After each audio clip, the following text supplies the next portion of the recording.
Hello everybody, this is going to be Jund League number 36. Haven't played my favorite deck in almost a week, so seems like a good time to pick it back up. Been busy with a lot of the Rakdos Shadow shenanigans and the various Mana Traders events happening, so back to the classic favorite though. Same list as before, with a slight modification to the slide board. I'm up a Nile Spellbomb and down a Cleansing Wildfire. I think Cleansing Wildfire does its job pretty well, but I just don't expect to see the matchups where it really shines a whole lot.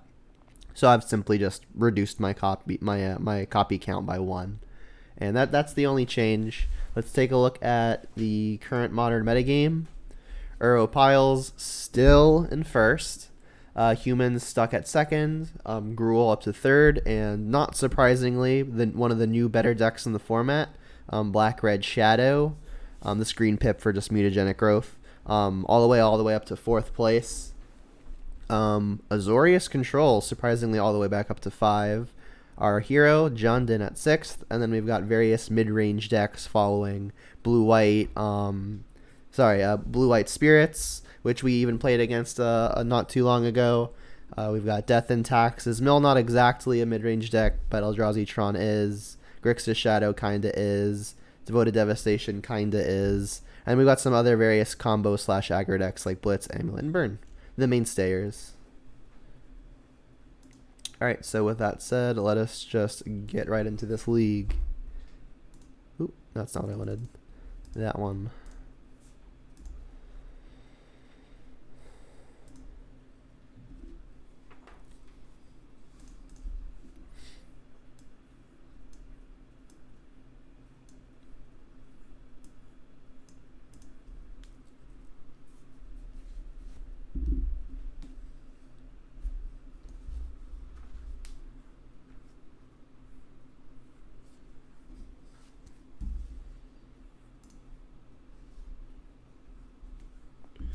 Excellent hand. So I've got Bolt in my hand, so I think I'm just going to get the Blood Crypt here, so if I want I can painlessly Bolt next turn. I've got the push as well, so maybe Overgrown Tomb is just better. The only reason I would really want multiple green is if I find one of my 2 oozes, and double red doesn't mean a whole lot. I'll get the Overgrown Tomb. I can always push on the turn immediately following this one and still get the Stomping Ground untapped.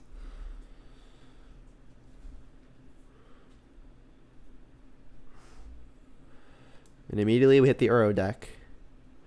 I'm thinking it's either Force or Remand. Remand is going to be really annoying versus Liliana, and the Force can just straight counter it. Remand is the biggest tempo swing, assuming I find a black source. I'll take the Remand. So this is going to be a pretty long matchup. I'll do my best to play relatively quickly. Excellent. So we find the black source right away.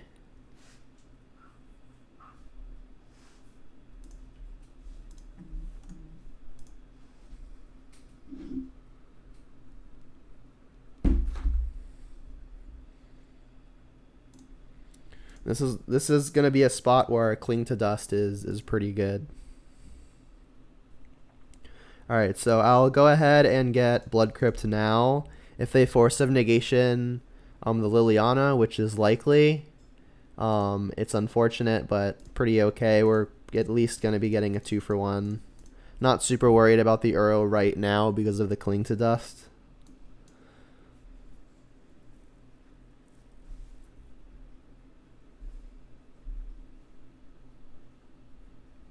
Perhaps they just don't want to pitch the Uro and they're digging for another blue card.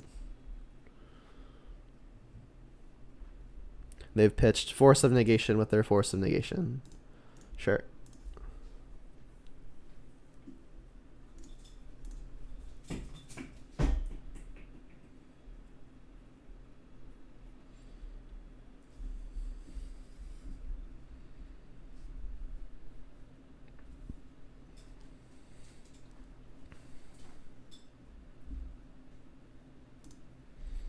So I'm just going to Cling to Dust this pretty much immediately.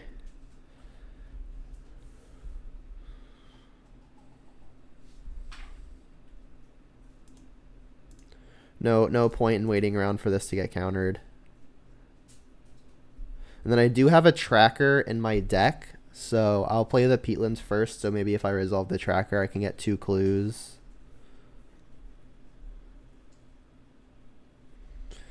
To note, I'm going to want to make sure my graveyard is at least a little bit full, so if second copy of Uro comes down the barrel, we'll be able to escape our Kling before they can escape their Uro. They did pitch a force to their force, so the odds they've got another one are on the low end. And I also think there's an argument to just sacking the peatland end step. Like I mentioned, I want to get stuff in the yard to fuel my escape on my Cling to Dust. And also, I've got another Verdant. 4 mana is really all I need to cast my top end like Bloodbraid.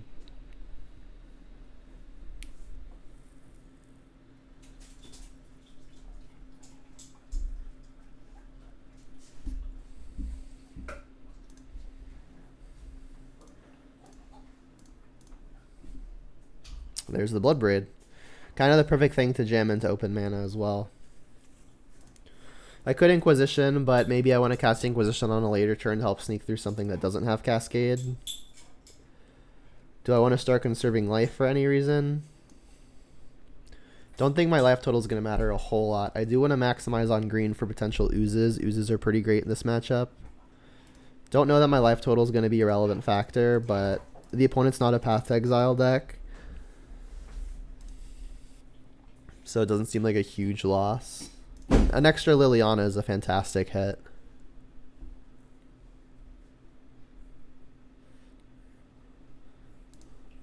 Alright, so we get the clean 2 for 1. And even get to attack. Perfect. And now our Cling to Dust is loaded up again.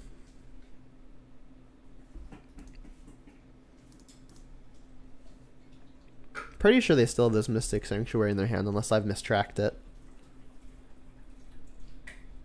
Okay, I didn't. Charm on top. Alright, well that looks like a pretty good target for this Inquisition. They don't have it yet. Alright, well now they do.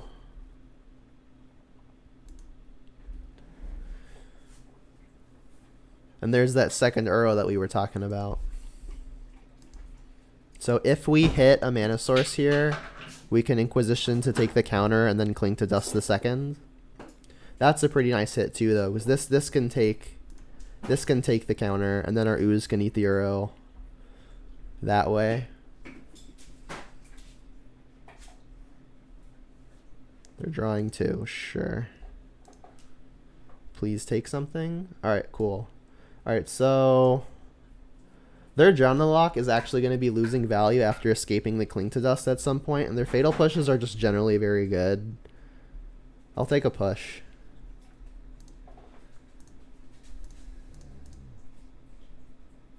Let's get rid of this Uro. Second one down.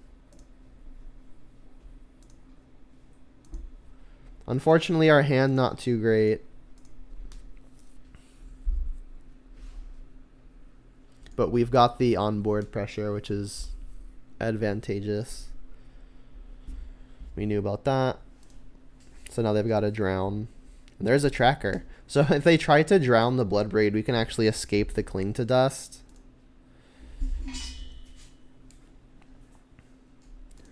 I could just play the tracker, but it gets countered.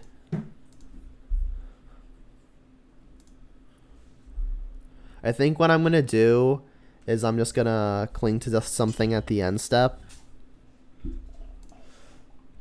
Throwing a Tireless Tracker into a drown that we know about doesn't really make a whole lot of sense when we know we can just Cling and make their drown a non-card, at least as far as our tracker is concerned. Actually, I guess that's not entirely true. Did you a Shark Typhoon? Because, like, oh, they're clinging. They're clinging, not our Cling? Interesting. Well, we can respond to this anyway, exiling the card that they're targeting such that they don't draw a card. I'll exile that. I'll leave a land for potential Renin 6. And I'll leave a creature for Kolagon's Command. I mean, if I draw a Tarmogoyf, I'm probably the only one adding Planeswalker to the yard. Their removal is Fatal Push and Drown, though, so the odds they can kill something are pretty high. I'll just exile the Liliana. Alright, so now theirs will fizzle, we'll empty their yard, and we'll draw the card.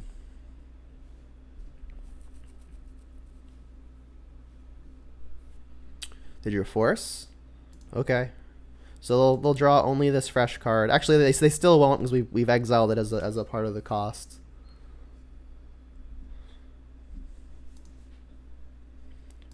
Alright, and now the way is clear for the tracker.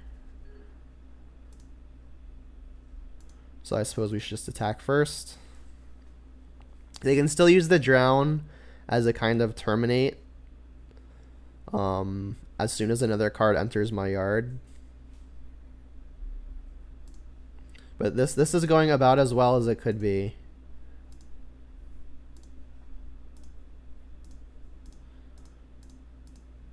Fatal Push, not a very good draw, obviously. Those are coming out.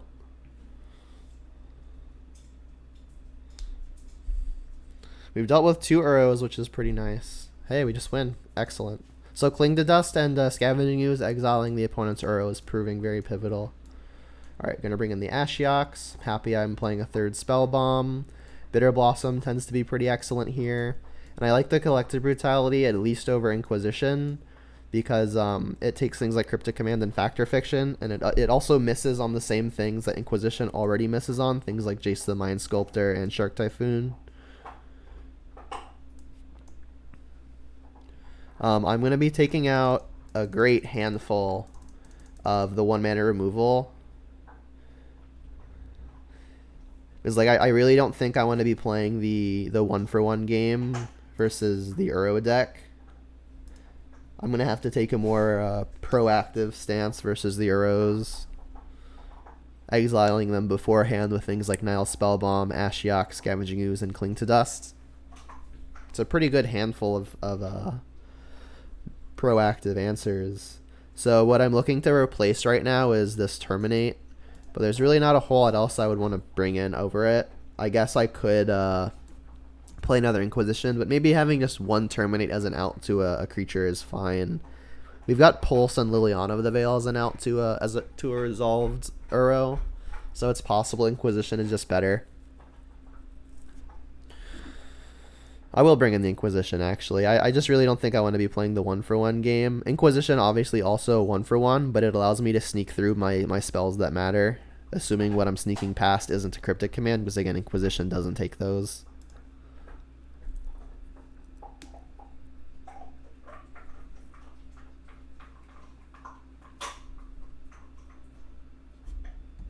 Sounds very good. We have to go turn 1 Thoughtseize, try to resolve our Wrenn and 6. They could have like Spell Snare, Force of Negation that would counter it. And then if the way is still clear, we can maybe even stick an Ashiok. Veil of Summer, obviously like a concern here. And they do have the Spell Snare. They've also got Bloodchief's Thirst, which also kills Wrenn and 6. And Jace the Mind Sculptor. Given that they have 2 answers to my Wrenn and 6, I think I'm just going to take the unique card in their hand, which is also the hardest card to beat, and just say go.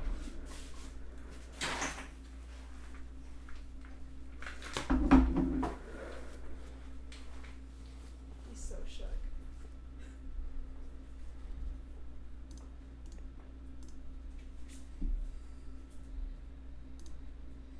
Alright, and another Inquisition, not that bad. I know I could play the Wrenn and 6, but it's just getting countered immediately. I'll play the Inquisition, see what they got this turn, continue attritioning. So I'm going to take the Spell Snare here. Bloodchief's Thirst, however, does let them catch a wider array of things. Yeah, I'll take the Bloodchief's Thirst. This way they at least have to hold up the Spell Snare. And then I guess right now I'll shock Stomping Ground, and the next turn I can fetch Basic Swamp. And this is what I mentioned. I really need to have the proactive answers to the stuff like Uro.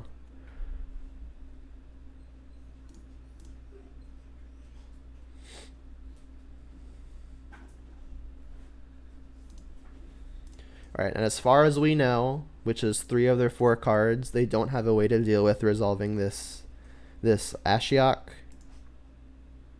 So we're going to cross our fingers and hope that the one card that we don't know about isn't a mana leak, a remand, or a force of negation. If it isn't, we should have a good time.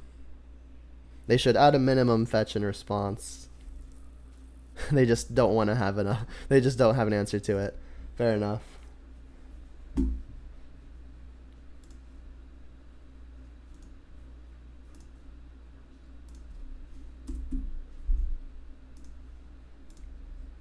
Another good hand.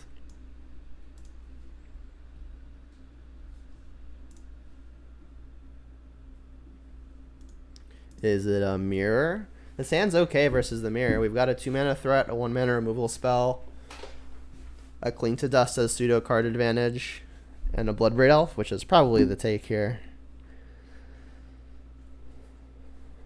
No, the push. Maybe they've got like a Bob or a Goy if they don't want me answering.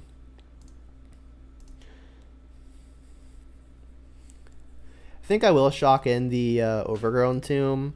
Although I guess I should probably shock in the Blood Crypt because that bluffs that I've drawn more things. But I could also just be holding up Cling to Dust, which in this case I am. The upside to shocking in the Overgrown Tomb is that if I draw Blackleaf Cliffs, I can then play that and have all my colors of mana. There's Shadow. Okay. Alright, so they can't quite play Angler yet. Still can't play Angler. Well, if they sacrifice that, I'll have to be wary of trying to Cling to Dust something.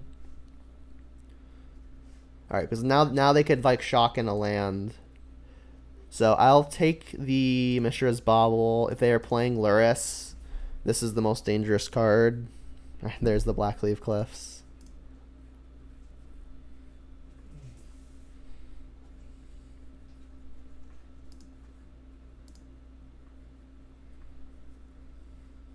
There's the Goyf. So now we would love like a Fatal Push, a Liliana. More Clings, not exactly what we're hoping for. So I'll just get the Overgrown Tomb down and then cast a Scavenging Ooze.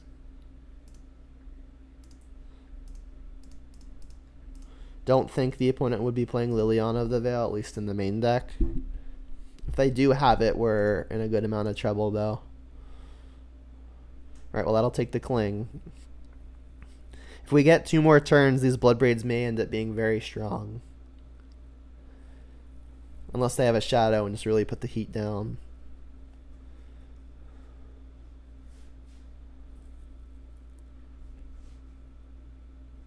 Liliana?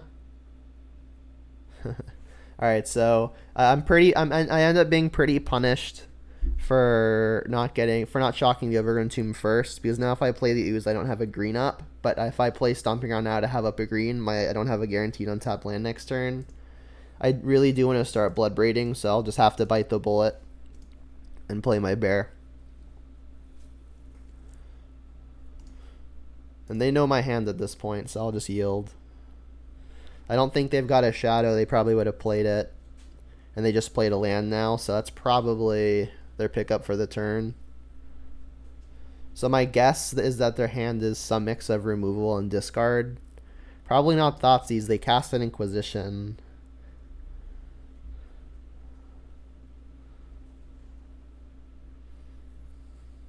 Alright, they're going to have to be careful with these Bloodbraids being at 6.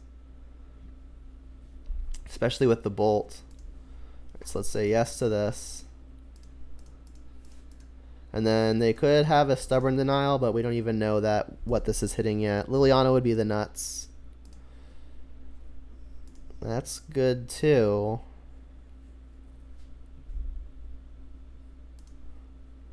They may be forced to counter this.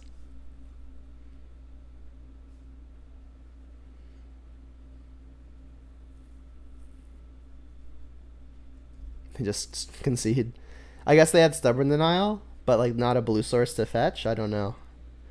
Alright, so Bitter Blossom, pretty insane versus Shadow. Fatal Push also going to be quite strong. I'm assuming they're doing some kind of Delirium shenanigans, so Nile Spellbomb is also going to be good. Given that they're 4-color, I don't dislike Cleansing Wildfire, just because they're probably not playing more than 1 or 2 basics. and taking them off of a color is probably good. Like if they're playing basics, it's probably like a swamp and or a forest. So if they get blue or red, I can take them off the color probably.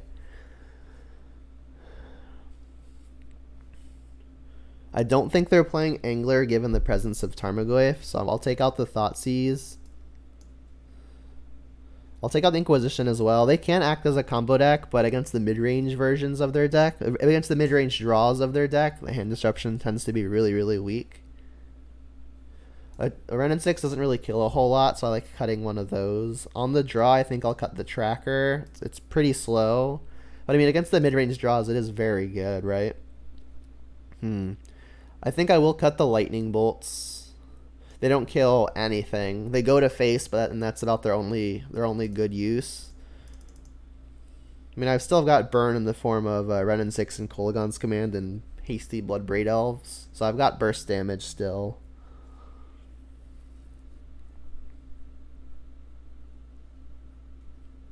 Right now, I'm just thinking about cutting another Wrenn 6. It's possible I could cut the Kolaghan's Command. It doesn't actually kill a whole lot, but buying back a creature might be a more relevant mode.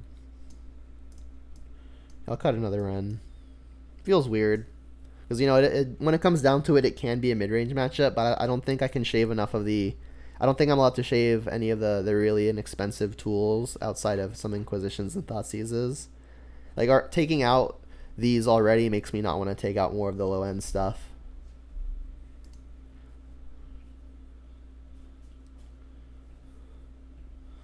Also, shout out to the people who followed while I was away. Nifo and Real Hologram.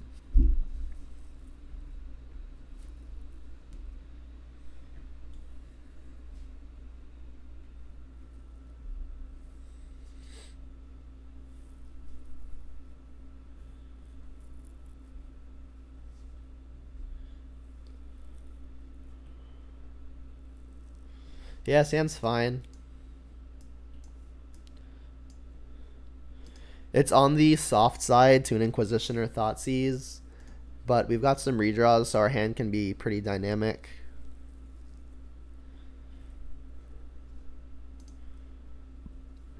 Swamp, not very good. I could just play the Swamp to conceal information. Playing Swamp means if I draw the one Wrenn 6 that I kept in the deck, I won't be able to play it on turn 2, though. So I'm thinking about just going Mountain Spellbomb.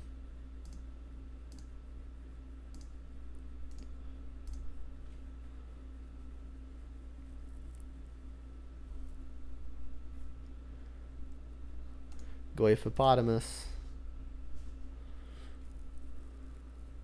Better late than never.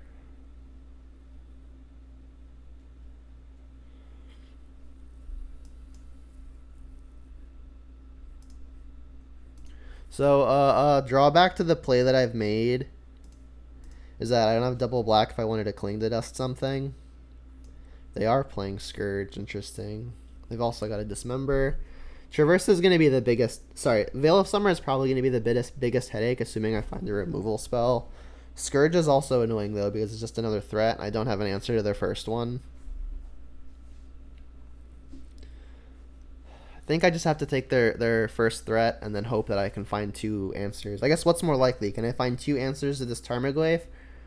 Or can I find 1 answer apiece for the Scourge and the Goyf? I think I'll just take the second threat and then try my best to not get blown out by the Veil.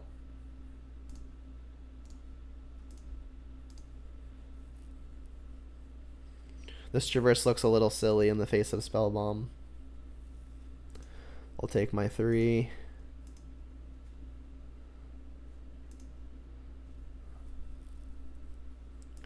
Not great. That'll probably be my turn 4 play unless I draw a Bloodbraid. I'm going to play a Bloodstained Mire now so I can get my fetch out of the way, and I also want to get my second black source. I could Cling to Dust now as a means of trying to draw a 2-mana play.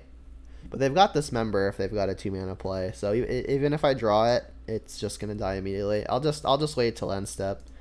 If they like Inquisition or Thoughtseize me here, it's also slightly better.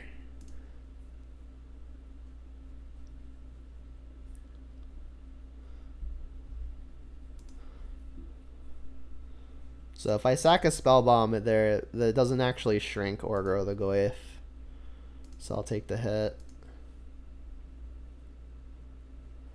And I do think I should cycle either a spell bomb or a cling. Probably just do the spell bomb.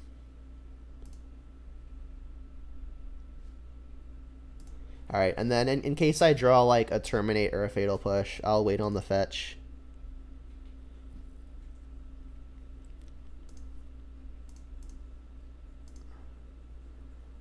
Not great. Alright, so this looks like I definitely want more green.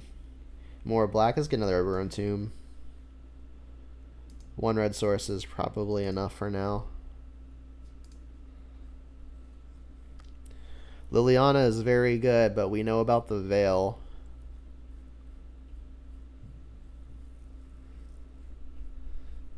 I mean, getting the Edict veiled at least means that further removal spells will ideally handle the Goyf.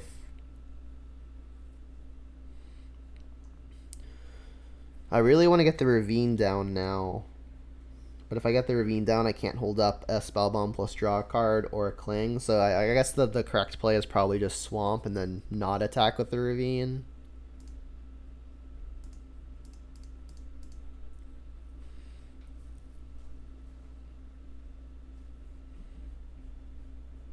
An interesting thing that I could do is I could just plus this and then Nile Spellbomb targeting myself, which will, in theory, empty the yard and allow my Liliana to stay big. And then on the following turn, I can Edict with the Liliana. They can still Veil, but they won't get a card off of it. I don't think that idea is very crazy. They're going to end up discarding a card, which is going to give the Goyf some power. But my yard is going to be empty. So unless they add something to their yard, it's only going to be hitting for 2, which means I still... even if they add an additional card, they're only hitting for 2, which still means I have an Edict loaded up. So I'll pitch a Blackleaf Cliffs.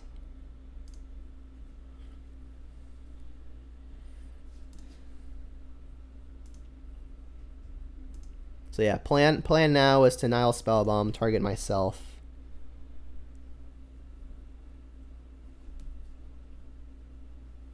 Alright, them adding a creature is problematic. I mean, if they don't add another type, the Goyf is still only hitting for 2.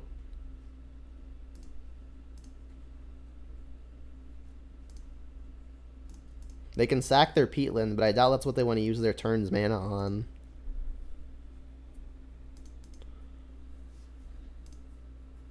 Alright, so we still have the Edict loaded. And now, if they have to Veil, they're not getting a card.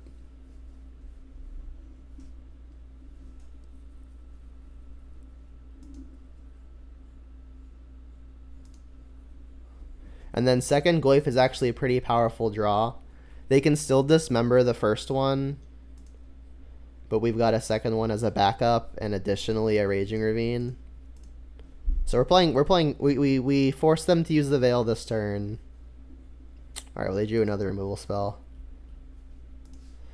And then we went threat, which is all in all pretty powerful, but them finding another removal spell is unfortunate.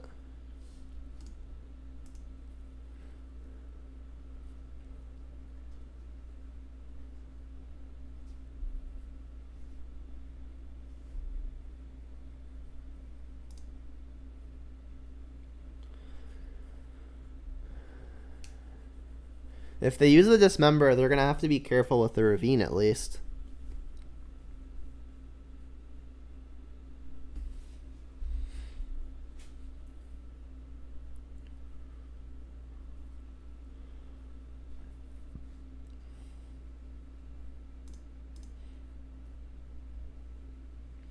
And that's not the worst draw. That enables us to hit with the Raging Ravine and still hold up the Cling.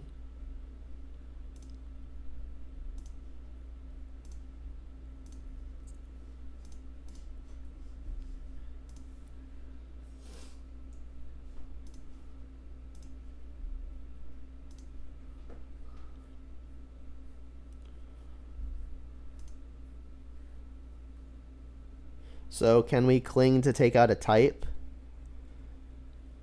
We can also cling to gain life if we really, really want to. We only have if we hit the planeswalker, we'll shrink the Goyf, but we're taking a life in the process. So it's really what's the difference between being at 3 and 2? They probably sideboarded in some number of Kolaghan's commands, so it's not 0.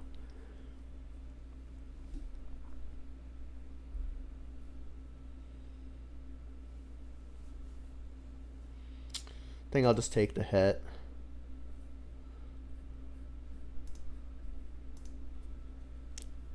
Then I'll get basic Swamp and cycle this Cling. Alright, come on, Maelstrom Pulse, I guess. We've got 2 looks at it. Alright, can I reduce their Delirium count? They've got instant sorcery creature. Taking the creature means I don't draw a card, and 3 life doesn't really mean a whole lot. So, I mean, I guess they do only have just 1 sorcery, so I can hit the 1 sorcery. See if we can find this Pulse. Or Bloodbraid into it. Alright, well, unfortunately, a Liliana is not enough. They don't know that, though. I mean, it's unlikely they make any other play than just attack me.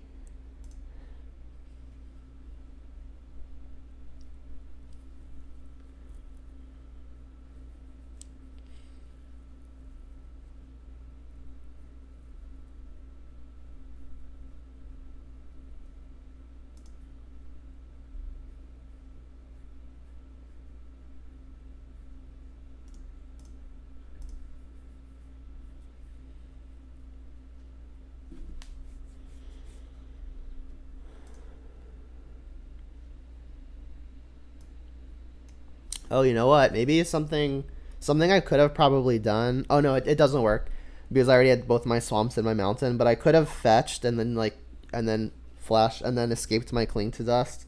But I couldn't fetch shock to get the life back, so it ends up not mattering.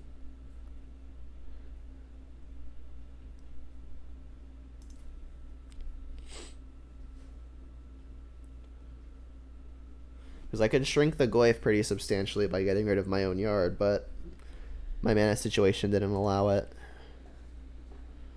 This hand's very good.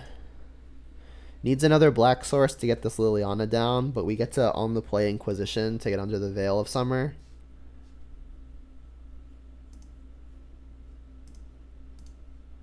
Assuming they've got it, which they probably do. They don't. They've got a Stubborn Denial for my Liliana, though. Their Death Shadows aren't happening for a good while. Dismember for the Goyf is annoying, though, and that also enables their Death Shadows to become a thing. With so many threats, though, I think I just have to take one of the more unique effects, which is either Stubborn Denial or Dismember. And Stubborn Denial counters Liliana, which is probably going to be my best card in this particular game, so I'll take that.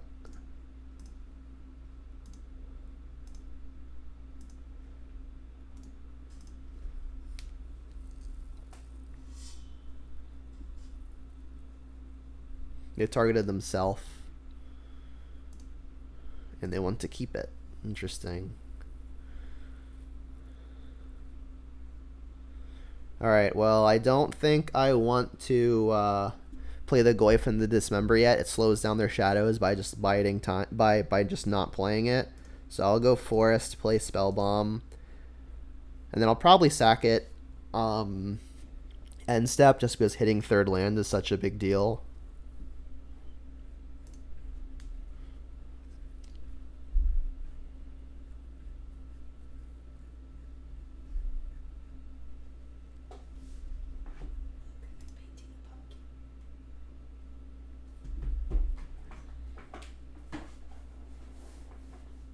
Alright, and Goyf means that if we're fortunate enough to hit our land drop, it's going to be very good for us.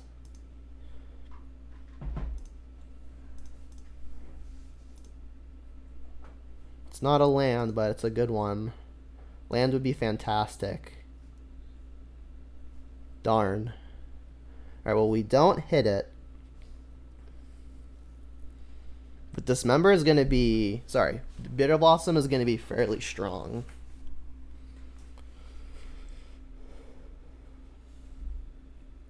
They're a fetch... They're more than a fetch shock away from playing Shadows. Maybe what I should do is I should just take it slow and steady and just get the Fatal Push down. Bitter Blossom is better the longer it's in play, but I really want to start making sure their threats can be answered. Liliana helps make sure that their threats are answered if I can keep the board empty for her.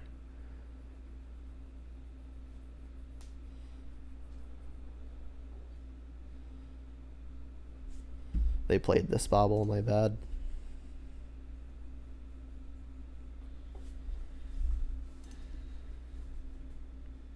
So I would love a land.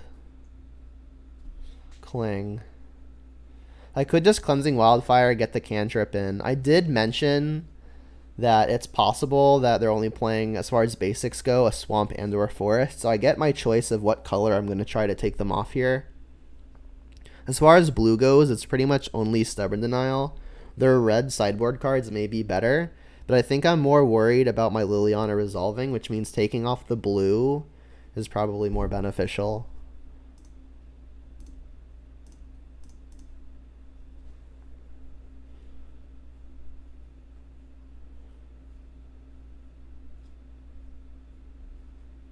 I still missed.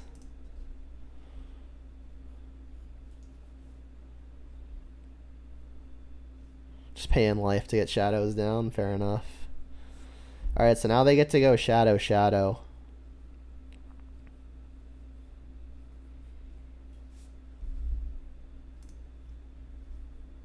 Yeah, so I just really needed to hit that third land, and I had some redraws at it.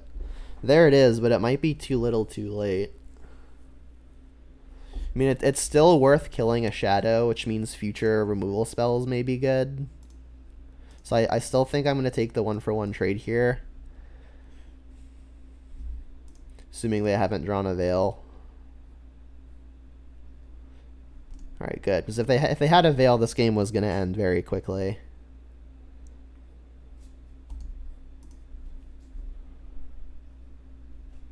Luckily, no Veil means future removal spells are probably going to be good.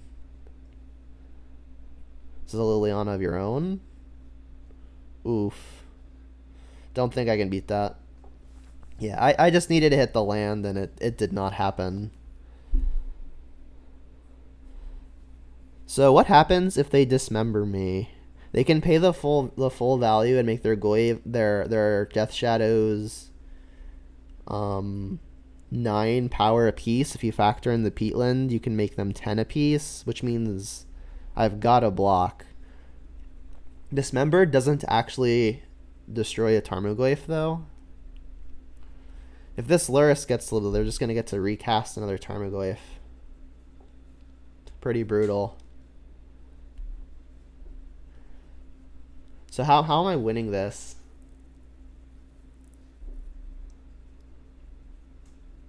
Like, if I go Goyf,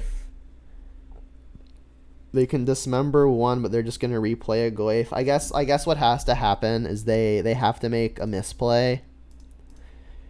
They have to let me connect with the Goyf and then also draw something.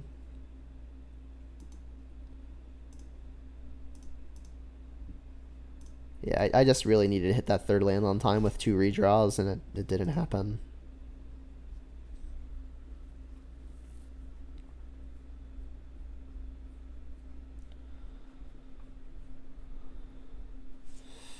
They drew a push as well. I'm pretty sure I'm just dead now. I mean, despite the opponent drawing a few too many lands, we just didn't draw enough soon enough. So it looks like we'll be dying here. So if I block this, they just pay 4 life, and then both Shadows connecting are lethal. So I have to block and try to draw Maelstrom Pulse, but even then they've got an active Lurrus.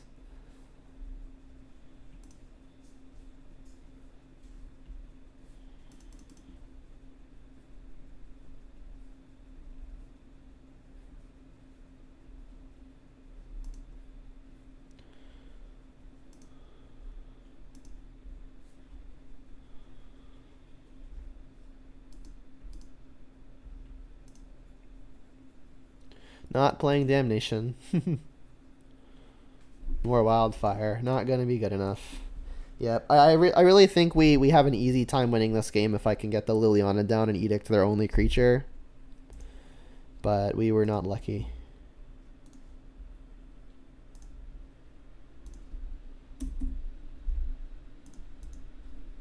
Bummer. Those always suck.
Very good hand.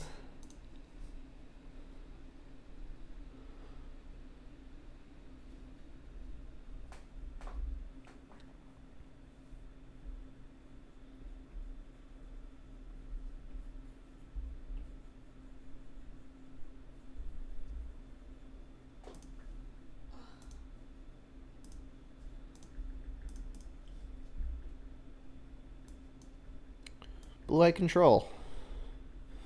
Alright, so this Thoughtseize is likely intended for their Jace. Their Teferi is just going to be too annoying. I think I'm just going to take the Teferi. Next turn I can play Tarmogoyf, and then the turn immediately following I can Thoughtseize the Jace, and if they remand it, that's okay, I can recast it. Jace is also just... Sorry, Teferi is also just too big of a headache in the face of a Bloodbraid Elf, because Cascade doesn't work.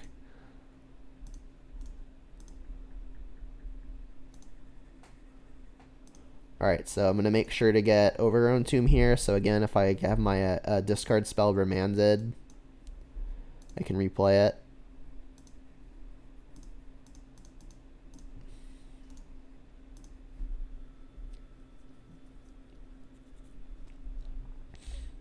Ooh, maybe it's Jeskai.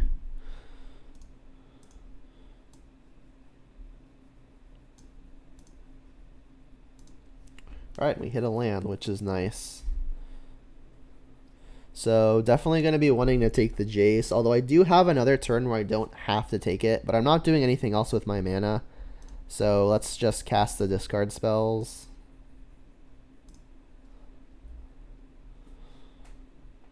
This may actually be a mistake. I should have led with the Inquisition, because if they force the Thoughtseize, I can no longer take the Jace. I've got lots of black spells. My mana's pretty good. Look at the forest. Fire Spout? Well, that's fine for them to have. I'll take the Jace. And then, do I even want to cast Inquisition now? It can take a remand, which is fine.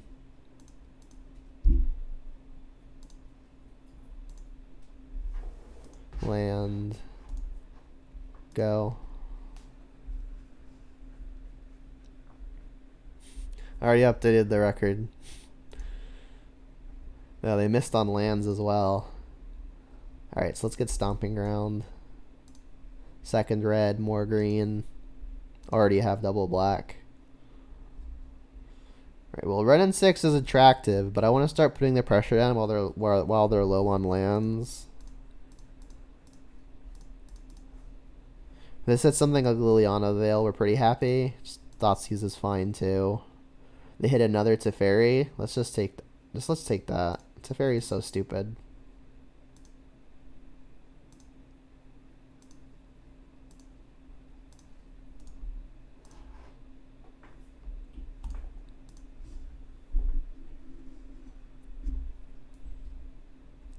Alright, well, we can play our Verdant to play around Mana Leak. It's probably worth playing around Mana Leak.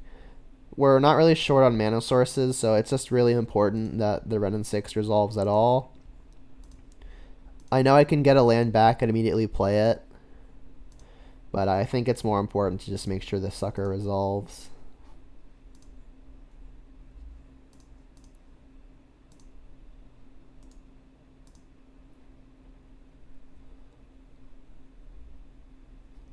They get to fire spout me.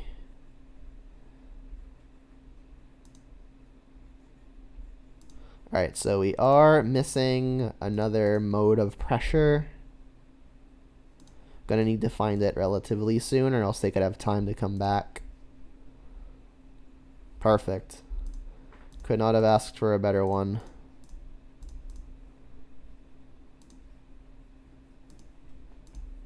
Bolt, not the best hit. Would have loved another creature, although even then, maybe not, just because like we know they've got Supreme Verdict, but they're short on lands.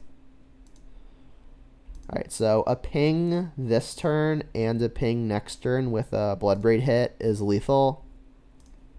They know about the Bloodstain Mire, I'll play it. So they don't draw land here, we do just get to kill them with combat and a Planeswalker activation.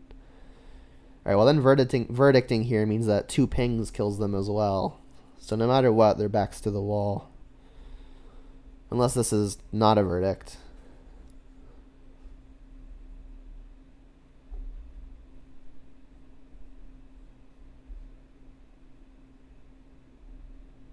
It is, though.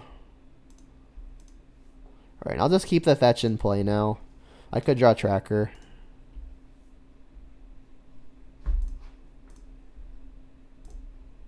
This turns off all of their fetches. This would be a matchup where I would rather have something like Decay or a Trophy as opposed to Terminate. Luckily, I get to take the Terminates out before they matter. If they have Lightning Helix, that would be a way I could lose. Alright, Brutality. Again, I think I like it better than Inquisition. Bitter Blossom should be quite strong. Ashiok should be quite strong. And Nile Spellbomb should be quite strong. Take out some of the spells the discard spells that don't hit a lot. Let's take out the Fatal Pushes that don't hit a lot. Bolt is more defensible, I think, versus Jeskai, because they can at least finish off Planeswalkers. Take out Terminate. This has me needing to cut 1.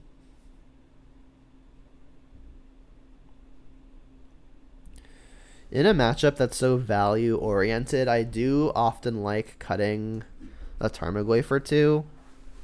It's often a resource fight, and Goyf not actually a resource, like a resource generator. But being able to pressure the Planeswalkers is pretty good. Cutting 1 is probably fine.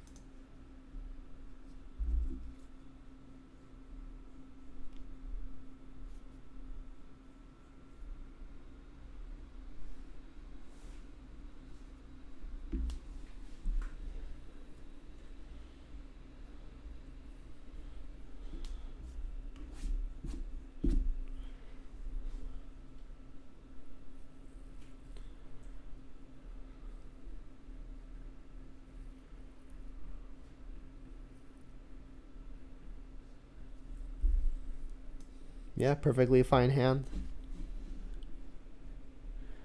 Don't have the turn 1 discard, and we have the potential of falling behind to a Teferi though.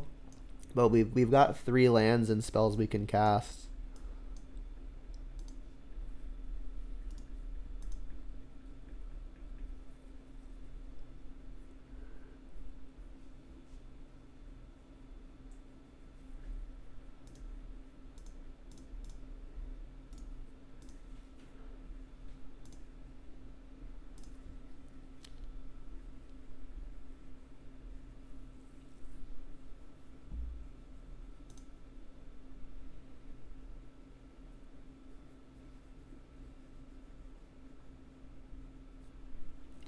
Would that be reason enough to just pop off the spell bomb right now? I'm gonna do it because like they're getting a card instead of me drawing a card. This is like them not drawing a card.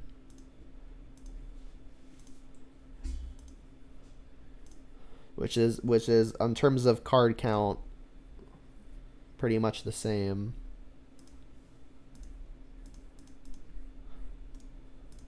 So now we're hoping to dodge 3-mana Teferi. And then them having the fetch is also pretty tragic. They can just get value off of Renin 6 anyway.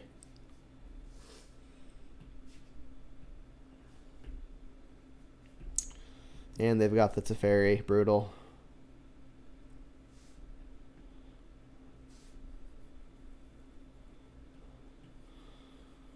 Goif not bad. I do need to continue pressuring the Teferi. They're playing Bant. They're playing 4-color.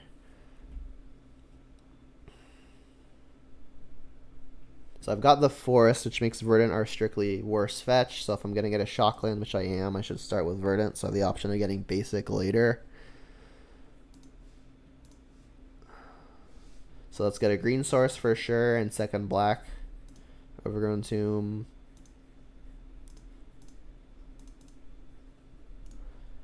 Hopefully the Scavenging Ooze can snipe the land out of the yard before they can buy it back. If they've got removal, then obviously that just doesn't work.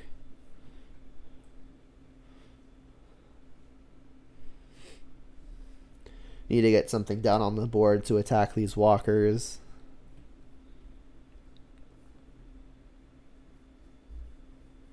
They're just not targeting anything. Interesting.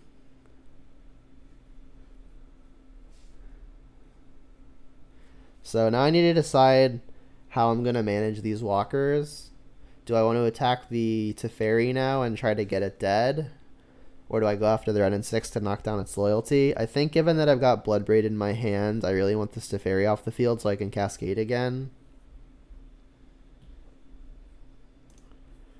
So let's just lead on attack.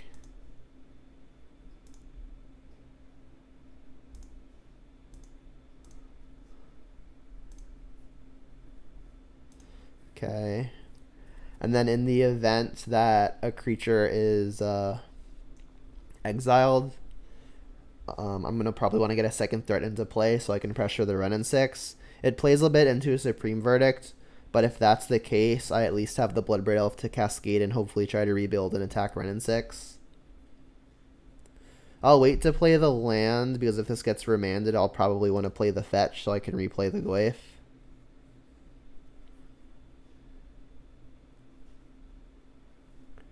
It also might just be worth it to play the fetch anyway. Yeah, I think it's probably worth it to play the fetch anyway, because then I can play Nile Spellbomb and hold up a green for eating this land. But if I play Blackleaf Cliffs now, I can Bloodbraid and hold up the activation next turn. I mean, I've already got my source of Graveyard Hate in play, so I think I'm fine just not playing the Spellbomb, in which case I'll play Blackleaf Cliffs.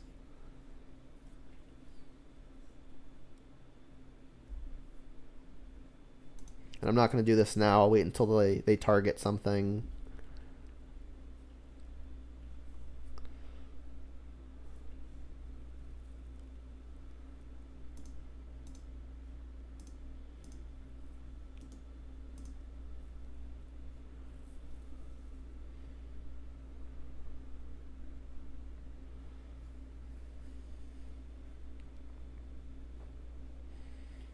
Please no second baby Teferi.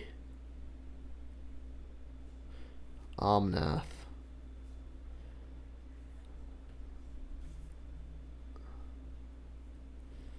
Alright, well, if they don't have a force, we can Liliana Edict it and then get in at the Ren.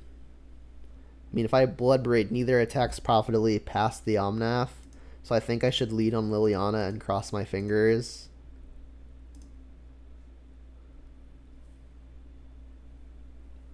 What's up, Poison?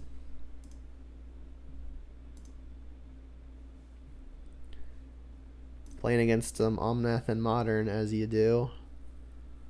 They shocked, so have they drawn a path off of the Omnath? They drew a Veil, or they at least had a Veil. You've been away from Magic? Welcome back. Veil is so brutal here.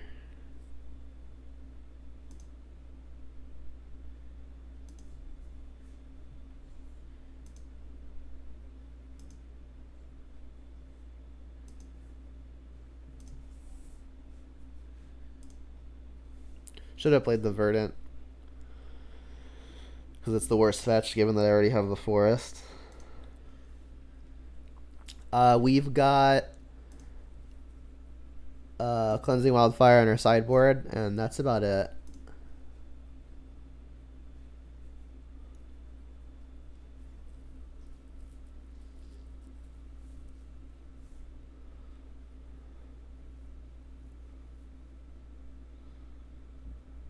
Yeah, it's on the broken side. It just does a lot. Alright, this is happening no matter what. Alright, so they can ultimate the Ren and 6, but we've got the graveyard controlled to prevent retrace. If I were them, I'd probably just plus it so I could keep it around after an ultimate.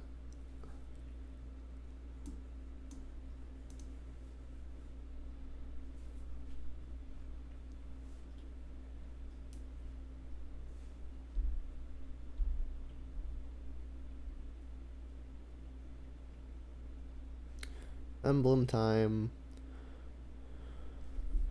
Alright, well, they don't actually have anything that they can be flashing back quite yet. So I think I should just let this resolve. Alright, now I should start eating spells that are annoying.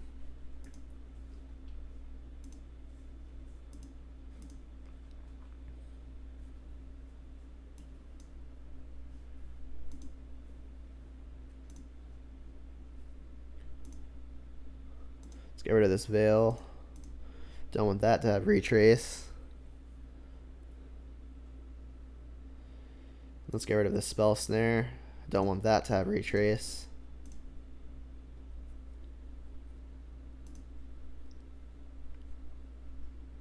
Thoughtseize not a bad pickup. I think I'll lead on it. And then hopefully this Bloodbraid hits something good. They could have another veil here, but I mean, it is what it is.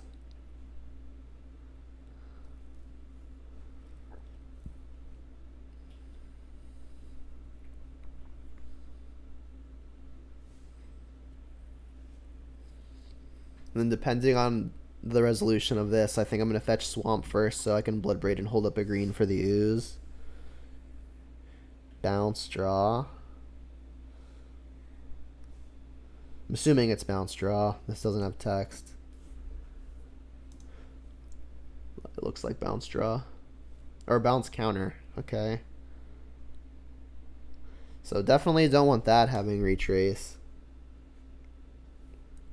I think I'm just going to replay the ooze. They could spell snare.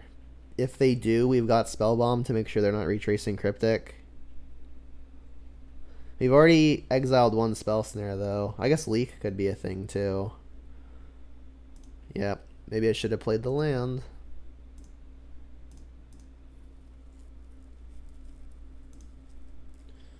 Let's get rid of this thing right now.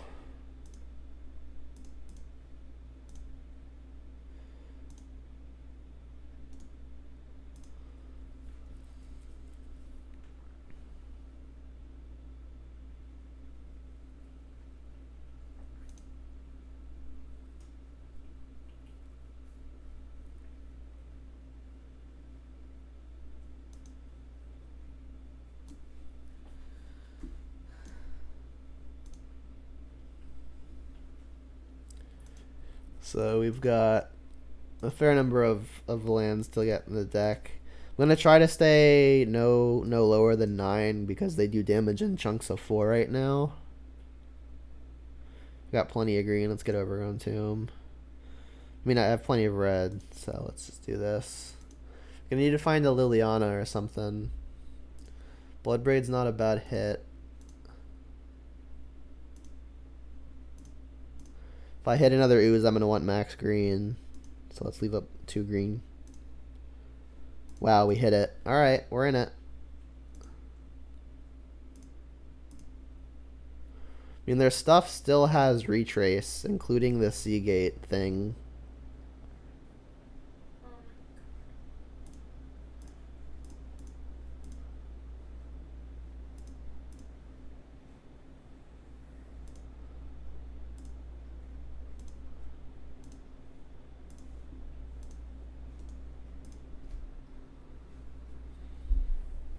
Yeah, I mean, as nutty as this Bloodbraid was, I don't think it's going to be enough.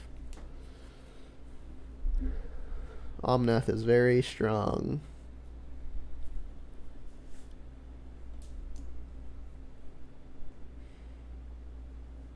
There's another one.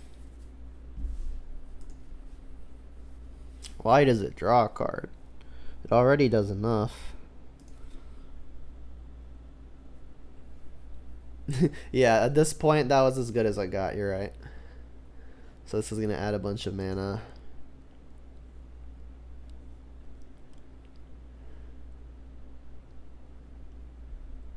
Why don't you just throw an Uro at me? You know you got it in there. Yikes.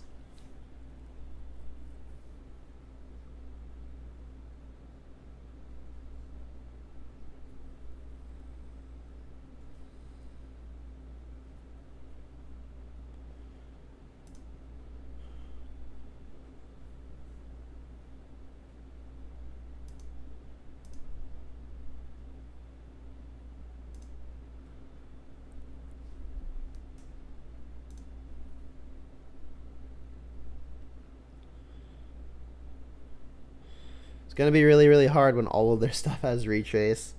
It's probably safe to just pack it in now. Unless I draw exactly another piece of graveyard hate, I'll just scoop it up. Yep, that's pretty much what it is, Poison. They're just playing another color so they can play Omnath now. Wait, they just bolted stuff 3 times. Why didn't they just bolt me 3 times?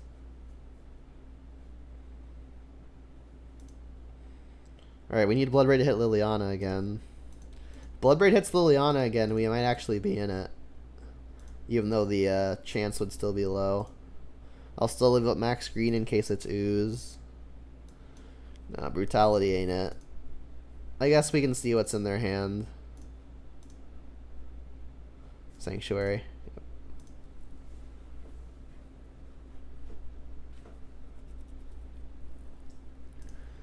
Oak doke. Still the same 4-color shenanigans.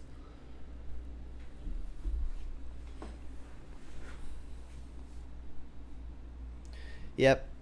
I mean, that's what this is when you have a deck that's literally just all the best cards printed in X number of colors, and your X is 4.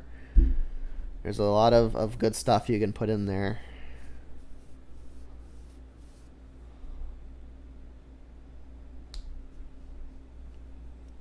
Maybe I should just be playing this other Goyf.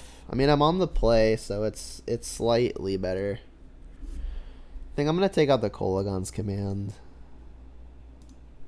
Doesn't actually kill a whole lot, and the buying back a creature mode isn't going to be super relevant when their primary removal is exile based. Yeah, I don't know if it's got Field of the Dead. It probably has one because, you know, why not? I guess because it's another color. Or color. Can't keep this. And I guess I'm keeping this. This hand badly needs a fetch. I'm thinking about just bottoming the Goyf. If we hit Greenlands, I'm going to want to be playing Ren and 6 on turn 2 anyway, and then the turn immediately after I can try to get Tracker going.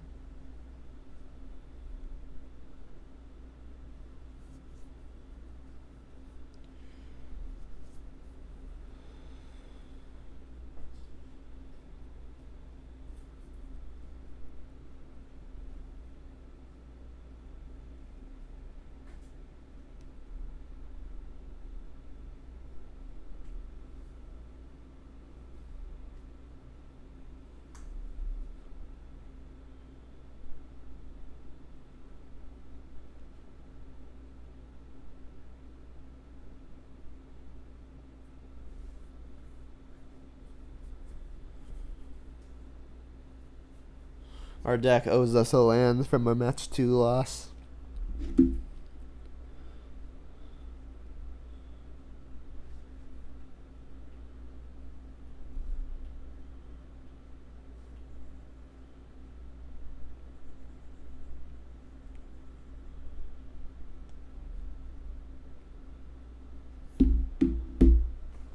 No more Shadow Prowess? Not this league.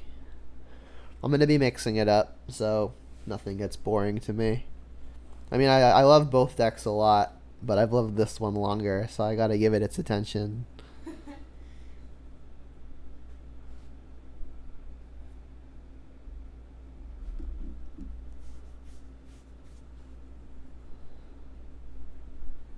Alright, so I still do think I'm bottoming the Goyf, weird as it may sound. Because again, if I draw the green source, I'm probably wanting to just put the Wrenn and 6 into play. Pressuring incoming planeswalkers may be pretty important though. I could just bottom the Cling. Cling is gonna be okay if the opponent's got some Wrenn and 6 shenanigans going though. It's pretty close. I think I'm just gonna bottom the Goyf.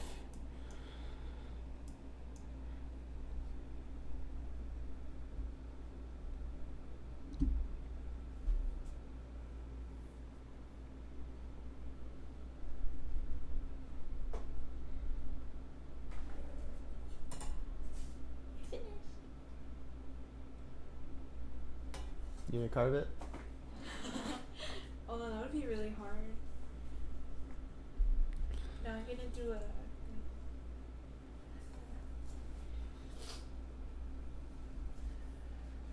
Ah, they have disconnected. That makes some sense. I forgot about that out. The opponent disconnects. They've also at least mulliganed once so far. I know you can't see it off to the right over here, but I can.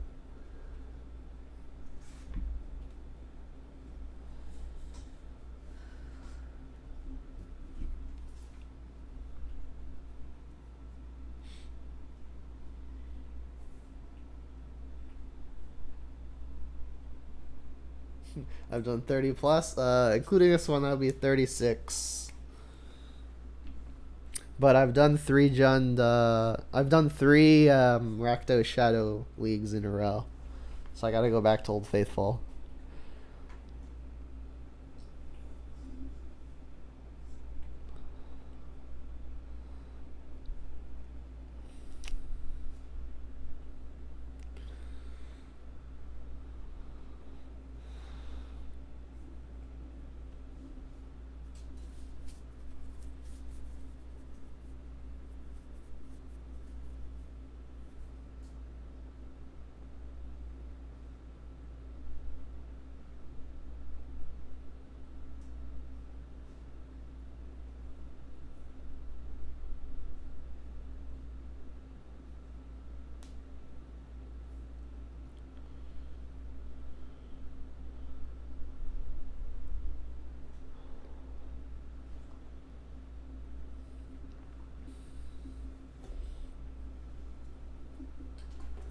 There's a paintbrush that does splotches, but I think it looks like leaves, and it's so pretty. I did it.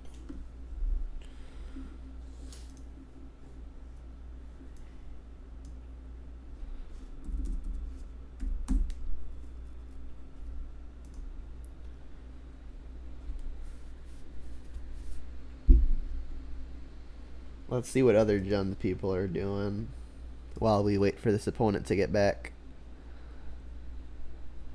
Ooh, Dark Confidant, man.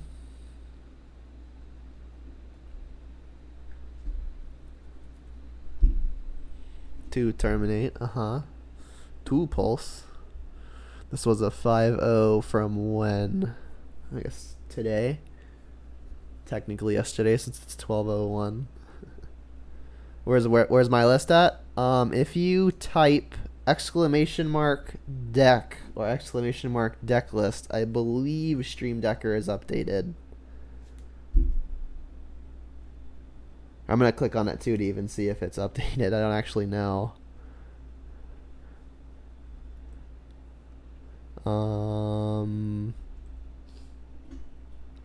It's correct except for the I'm playing 3 Spellbomb and 2 Wildfire now.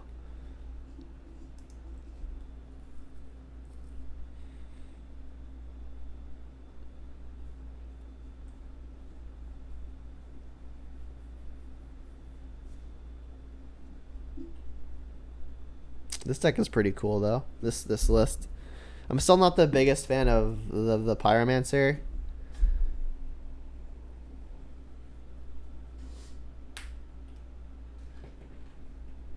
Yeah, Dark Confidant is the nut. That's my favorite card ever, as you can tell. That's what my my little image around me right now.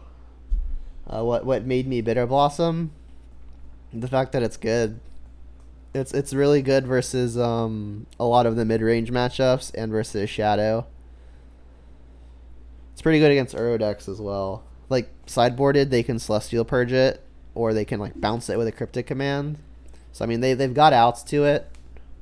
But if it's not one of those two specific things, it could take the game by itself. I've had it be very, very good pretty much every time I brought it in. Yeah, I mean, I initially like started playing the Bitter Blossom as Spice, but it performed a lot better than I had expected it to. So in the Mana Traders thing, I was playing the two. This list is very close to what I played in the Mana Traders event, and I had the two Bitter Blossoms in there, and they did very, very well.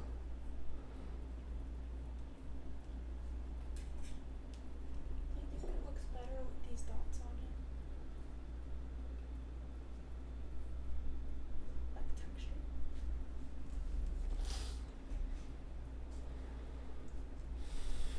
Can we get another list? Let's see.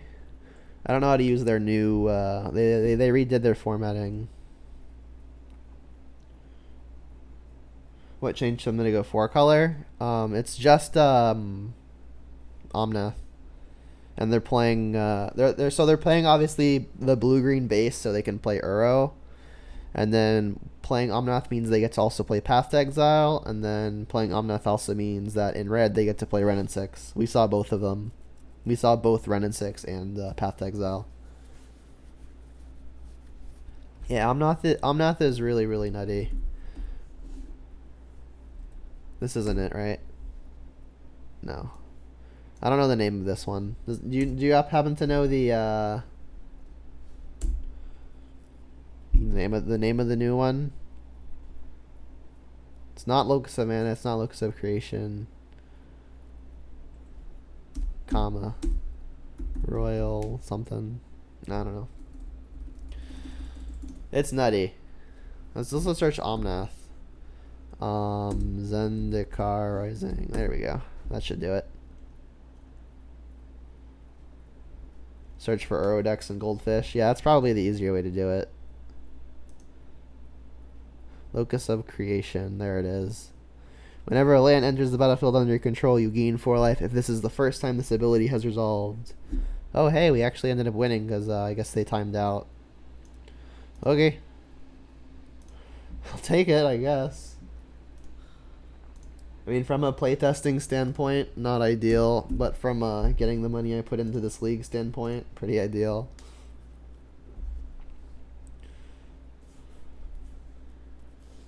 I already updated it, update bot, thank you.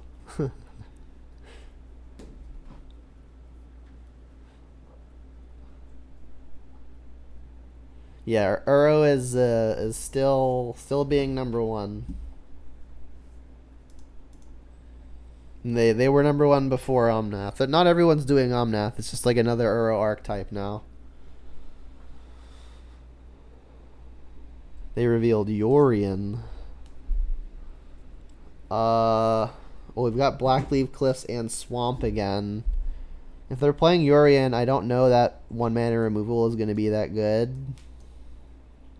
So we're missing a lot of stuff in this hand. We've got our threat, but we're missing the color for it. I'm going to ship.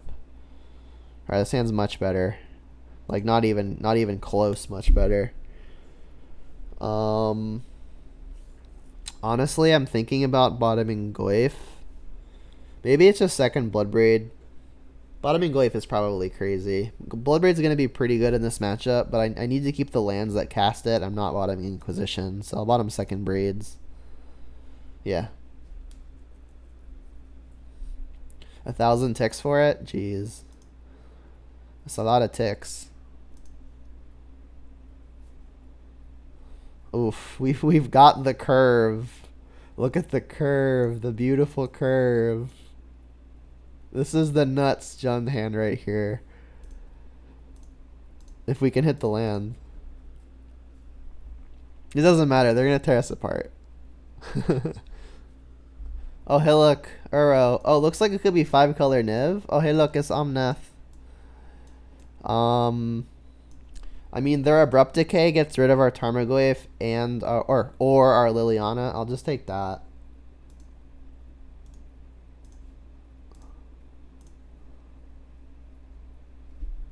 Yeah, Oppo is rich. Or they've got the highest tier mana traders account.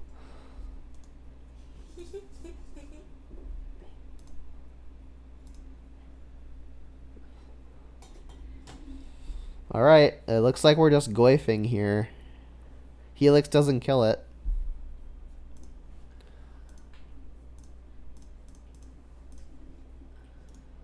Pass. So this is the Abzan one, right? Oh, they missed a land. I mean, that's the way we win. All right. Well, we've drawn another Bloodbraid, which is on the nice side, but we still need a land. Clearly, we've got double black already, and I'm gonna plus this Liliana first. There's a chance they discard something that grows the Goyf. I'll ditch the Bolt here. Bolt not really gonna do a whole lot, but Bloodbraids will. Bolt's the only spell I can actually cast in this hand. There goes Uro. They added creature. Hit you for 4.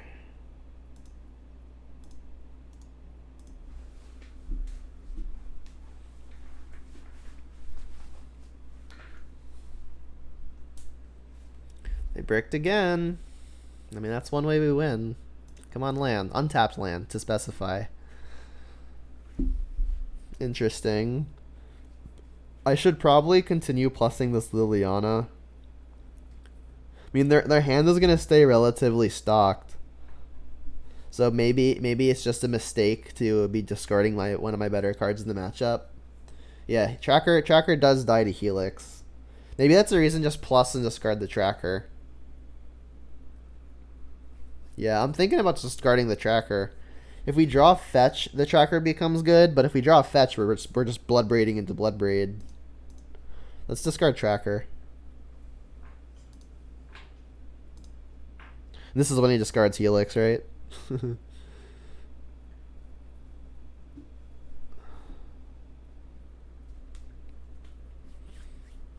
Discard another Uro.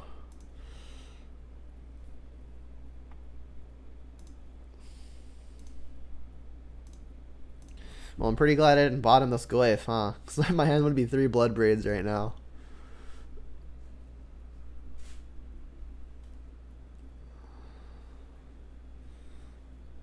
Bird. Alright, we'll probably just edict that. I mean, we could work towards an ultimate, but honestly, killing Bird is also quite good. I mean, that's another way to deal with Bird. I mean, if we save the Bolt for their face, we kill them in 2 hits if they don't Helix before then. And my hand is so good that I actually don't mind just minusing. They could Helix the Liliana though if I let that happen.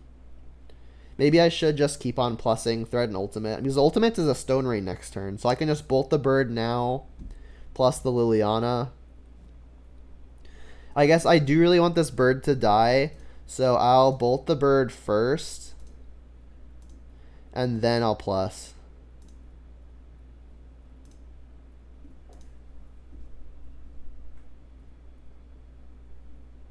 There goes Omnath. Not the Omnath we knew about. Thank you, opponent.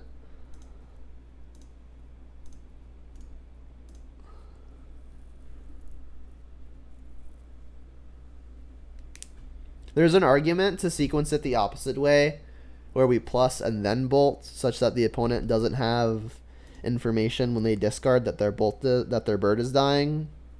But if they're playing something like Force of Negation, which they probably aren't, then it could be a disaster to let them have the mana. I mean, Ren and 6 is pretty good for them, clearly.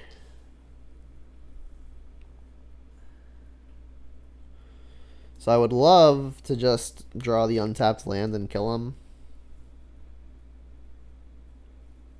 Well, I mean, it's kind of an untapped land.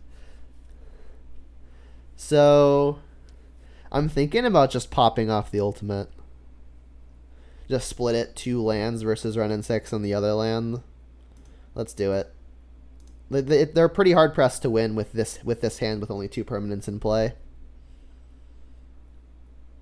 Alright, so let's put it Ren and 6, not with the fetch. Let's do it like that. Okay. And now we just get to kill them by pinging them with the Ren and 6 if this thing hits.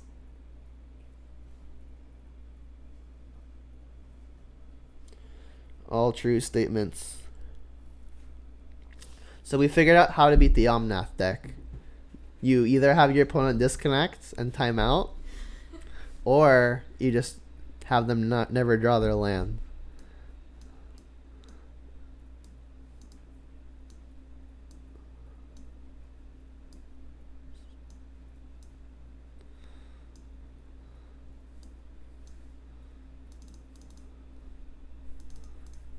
I guess Fatal Push does actually kill the Omnath, right?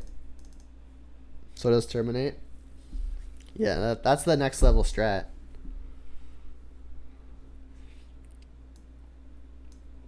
We need to cut 3. They look a lot less controlling than the last opponent that had like Teferis and Jaces. They look more like Niv-Mizzet, Bring to Light type teal.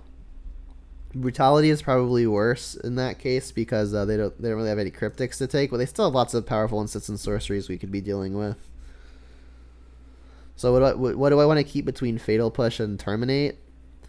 I guess Terminate probably more reliably deals with all the big stuff. I need Revolt for the Fatal Pushes to do the job. Yeah, they do with Blackman. I think they're playing Niv-to-Light. In which case, Fatal Push is definitely going to be worse because Terminate can also kill the 5 mana stuff like Niv-Mizzet. Not particularly happy if I'm having to 1-for-1 something that probably drew 4 or 5. It's like how to Terminate. Yeah, I could bring in Cleansing Wildfire. Maybe that makes their mana worse. It's so hard to play Cleansing Wildfire versus the Ren and 6 deck though. Like they're playing probably 3 or 4 Ren and 6. Yeah, I don't think I like the Wildfire.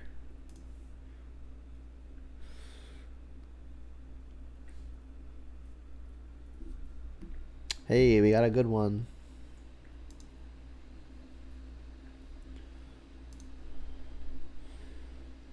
We've got a solid one. It's a pretty painful hand, but they're not in the business of pressuring us super quickly.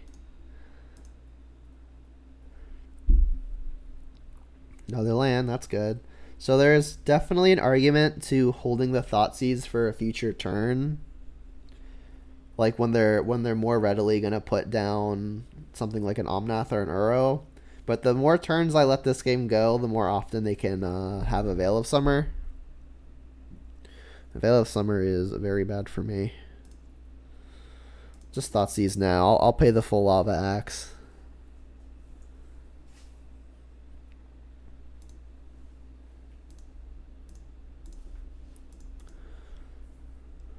Please, no Veil. Cool. Yeah, I forgot the other benefit to this is we get to deal with the Ren and 6. I mean, Klothys and Ashiok are also going to be on the annoying side, but it's probably pretty important to just snipe this Ren and 6.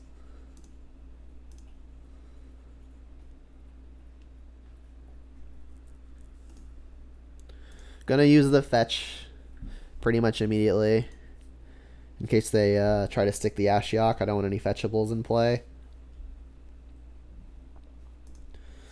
So let's get... Definitely going to get first red. I've got a lot of black spells and black activations, so I'll get Blood Crypt. Cast a Tarmogoyf.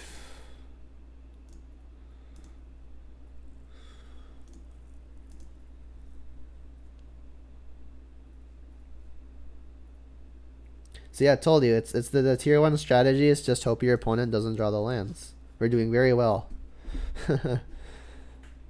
Alright, so do I want to take a Lightning Helix or a Supreme Verdict by escalating this Collective Brutality? It's not the worst idea, but then I can't Bloodbraid on my following turn. I think I do want to take the Supreme Verdict, because when I cascade with Bloodbraid, I don't want them sweeping the board. So I think the play is going to be cast Collective Brutality, escalate discarding Spellbomb. Discarding Spellbomb leaves a route for them to Uro, but I do have the Ashiok to deal with that. So I think I like brutalitying. And I want to do it relatively painlessly, so maybe I fetch basic Mountain. I do want to fetch in case their next play is Ashiok. So let's escalate. 2 modes. Target creature gets -2/-2. Take an instant or sorcery. You and that.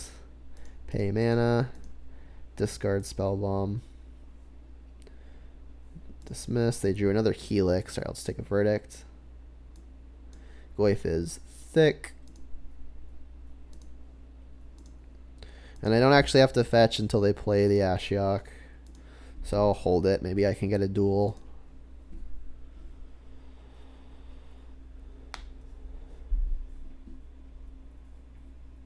Klothys. Klothys is a little slow here. They don't even have red mana. Oh, they do. Yeah, this is. I thought it was the Absent one for a sec. Fetch. Let's get a Stomping Ground.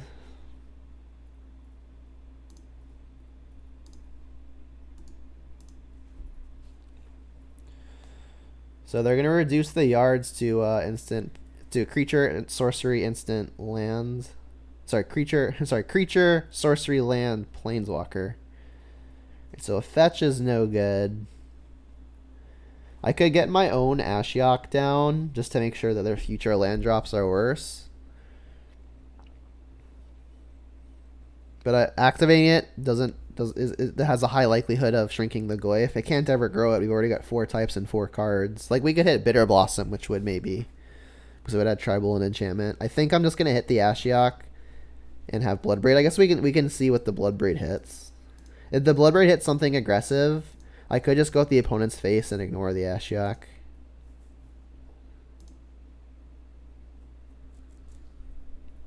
I think I might 2-mode this. Just take a Helix out of their hand.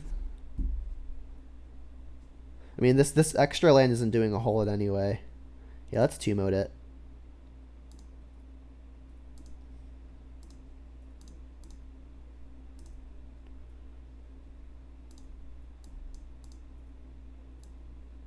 Alright, so do I want to ignore the Ashiok? I can hit them down to 8. Hit them for 8, put them down to 4. Helix puts them back up to 7, which means 1 Goyf hit is not lethal. So getting rid of the Ashiok may actually have some value.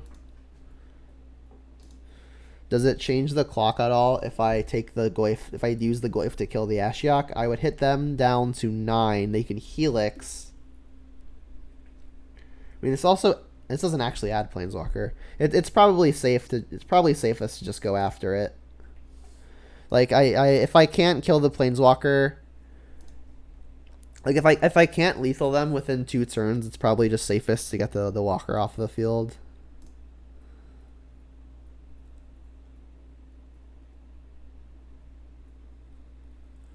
Klothys, yep. I mean, now they're still not just dead.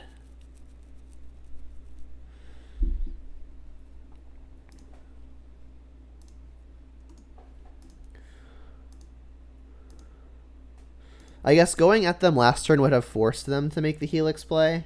I mean, they still have to make the Helix play.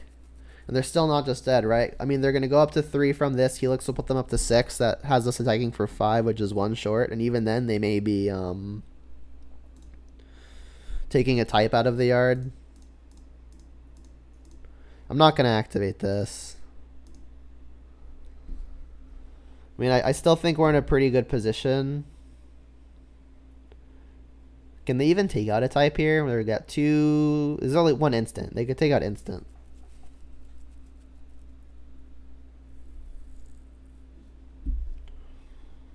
Alright, so now if they Helix the Elf, as mentioned, they go back up to 6. We're hitting them down to 2. I mean, we could lose if they Helix like into a Niv-Mizzet.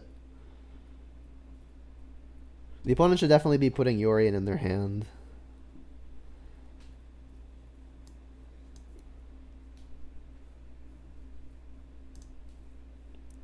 Alright, instant has been re-added. Lots of things just kill him here. And they didn't put Yorion in their hand, which is weird. I guess they knew we were doing Thoughtseize, which they didn't. Alright, well that doesn't make it any easier.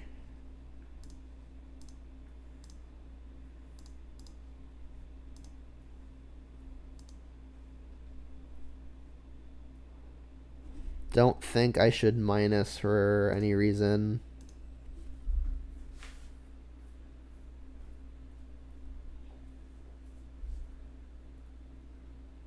Alright, so they need to hit something good here. I mean, finding a Niv would actually be pretty great here. It blocks the Goyf pretty well, being a 6/6.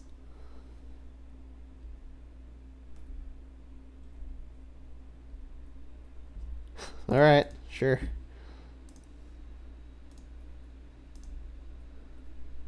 Let's change my record before my record bot reminds me. Yeah. You have a record bot? No, it's just Ian. I call him my record bot.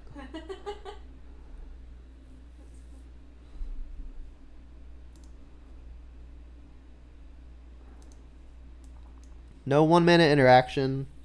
On the draw, I think I definitely mulligan this. How many Uro in a league? At least 2 for 4. I'll tell you that. Oh, we're playing a fan. That's pretty sweet. Says, "What's up, man? Love your content." Cool. You're kidding. We ran into a fan in the wild. Tell him not to stream snipe.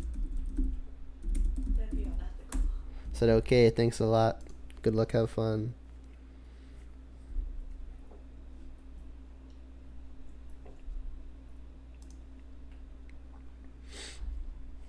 So now, if I lose, I can just blame it on stream sniping, right?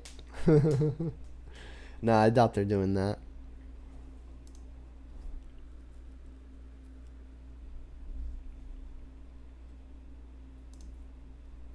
They're gonna get to see the Jund. Alright, I've got double black here, so I think I should get Stomping Ground. Peatland also makes it a little bit more likely I want the Stomping Ground.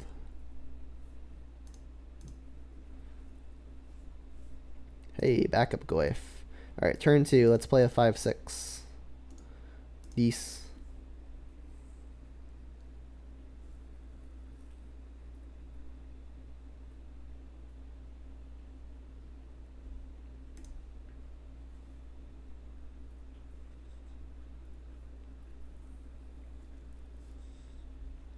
That's a 2/2. I've got a 5/6. My thing is so much bigger. Alright, so it looks like they're playing 4-color again. They've got Artifact, Creature, Land, Sorcery, so they do have Delirium. So if I'm going to play another threat, maybe it should be the Ooze, because if they try to traverse, I can take them off of it. Dismember could be a thing as well. I mean, Dismember doesn't actually kill the Goyf unless they're like comboing it with a block. Assuming they don't have Dismember and they're not blocking, we can knock them to 6, which means their Shadow is a 7/7. If they fetch Shock, they'll have a 10/10 with Double Strike if they Battle Rage. So I do just take Lethal if I attack, they don't block, and they have the nuts. Maybe my attack is best saved up for just an alpha at the same, like just like a more straightforward alpha. So I think I'm gonna go Peatland, play the Ooze to try to reduce their Delirium count, holding up a green. and then just say go.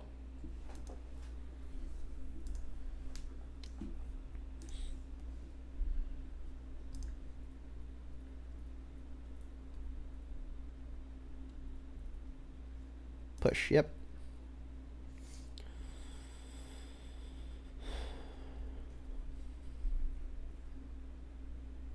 So they know about Bloodbraid. Don't think they know about our land that casts it though. Oh, they do, right? Because I drew Peatland more recently than the Swamp, I think.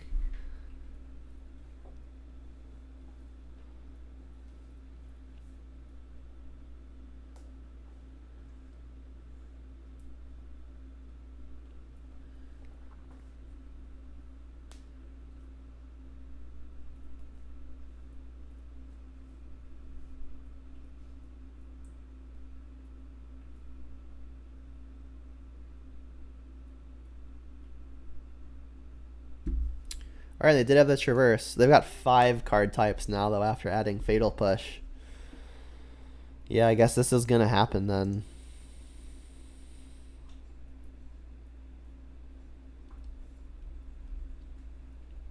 Getting a land, really. I guess land is a +3/+3 on the Shadow.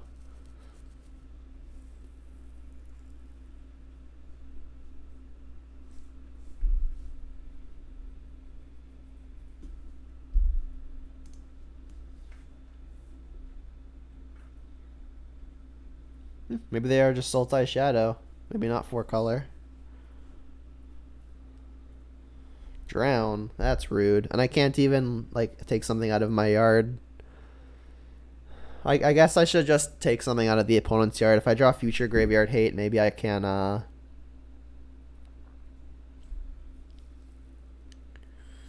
try to reduce their Delirium. I'm going to want to take out something that's redundant. But also at the same time, like if I hit Artifact, I'm making my Goyf smaller. Kind of close. Maybe it's rough. I mean, if I eat a creature, it's lose 1, gain 1, so it's kind of not doing anything. Yeah, so eating something doesn't actually matter.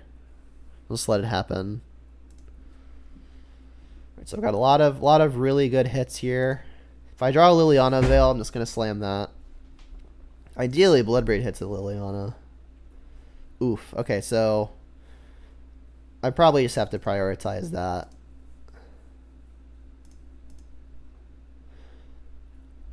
I doubt they're playing Liliana of the Veil of their own, so I'll just play my land to play Tarmogoyf. And then next turn we'll have the Bloodbraid.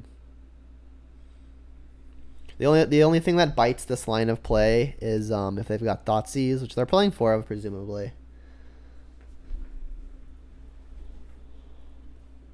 But I mean, killing a threat and sticking a 6/7 in play seems like it's also pretty good.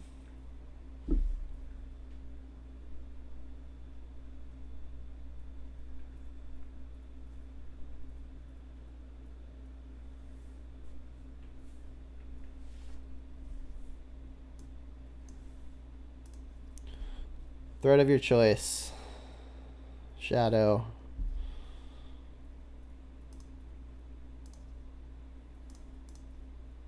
So they've got 3 cards remaining, which is 3 more than I wish they had.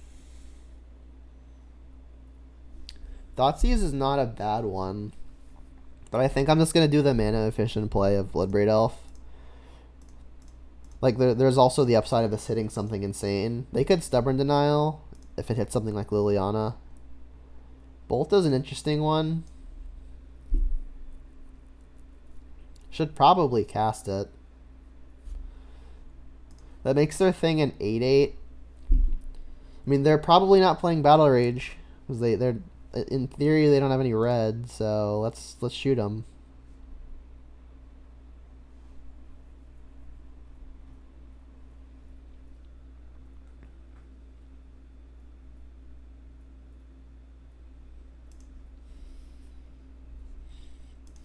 Also, shout out to the opponent. It does mean a lot that my content means a good amount to you. I appreciate you get value out of it.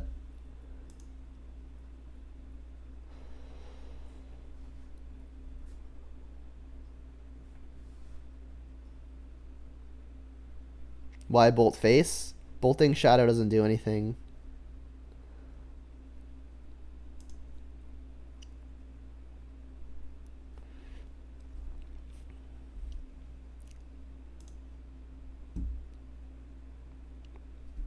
Alright, so we can just lead off by sacrificing Peatland.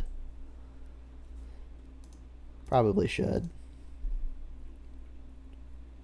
Tracker. Alright, let's Thoughtseize.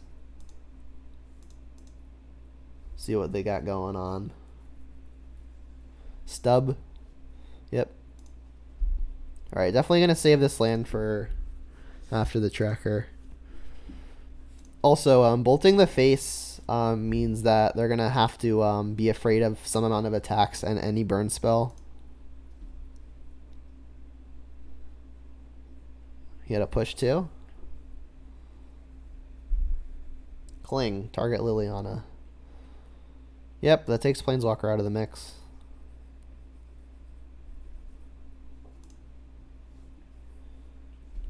Goyf's still lethal on its own though. Oh, so they are 4-color. Them fetching a breeding pool as their third land made me think that maybe they weren't. But yeah, I mean, if they don't have the battle rage, they're kind of hard pressed to go for it. Ideal draw here would be something like Fatal Push, because then I can Tracker plus Verdant plus Fatal Push. Ooh, Terminate's pretty strong as well. But I think I want to just get the Tracker down. Going wide seems like what I want to be doing. The issue with that play is then I'm 1 turn weaker to a Battle Rage if it's on top of their library. Setting up Tracker is nice because we can maybe force lethal as early as next turn. I mean, they know about the Terminate, so I think I'm gonna. I don't know that them knowing about the Terminate necessarily influences this play, but I think I like just getting Tracker in and then playing my land. Then I'll say go one last time. And then next turn may be the turn we go for it.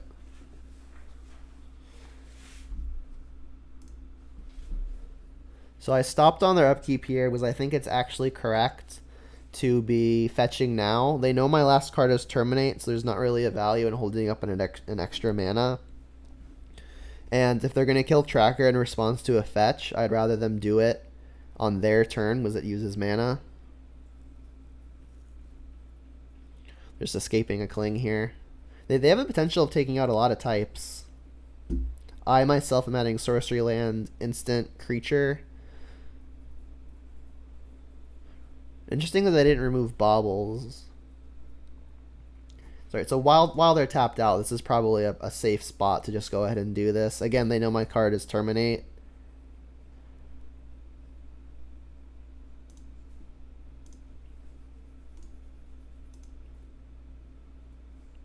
So they're digging to the Battle Rage, presumably. I mean, they had 3 fresh looks at it, right? Between the Cling, their draw step, and the Bauble. Bauble isn't it.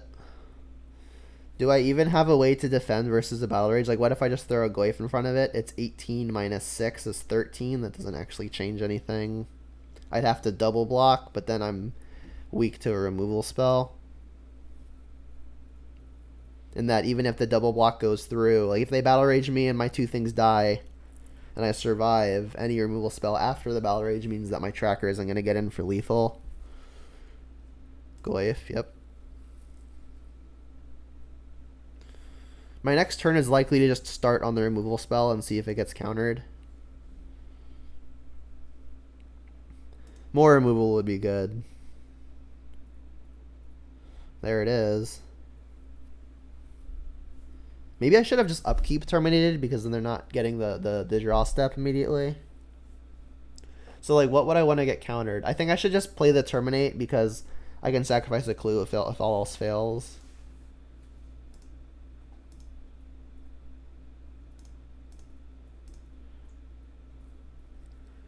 Got a second stub. Uh-huh. And I think I'll sack a clue now because if I draw like something like a Raging Ravine, I'm going to really want to play it. Or any land, really.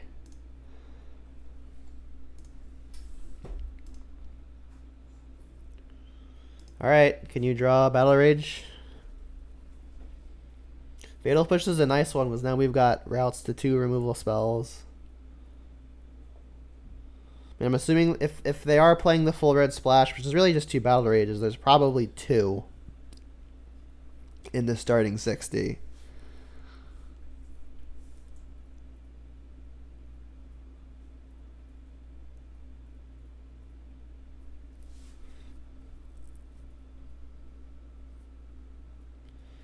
And they haven't jammed it yet, so that's good. We are tapped out, so if they had it, I'm assuming they'd just be going for it.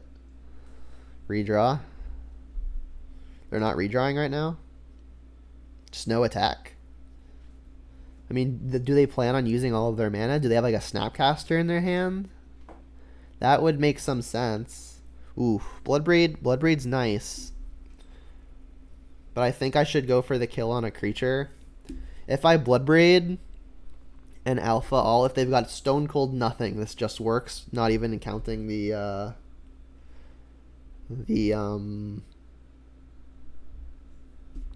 Cascade spell. I think I should just start on the Sorcery Speed Edict and see how that goes.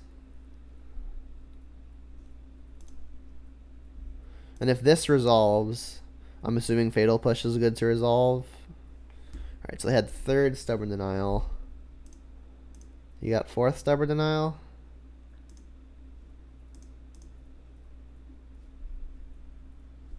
They do. They have all of the Stubborn Denials.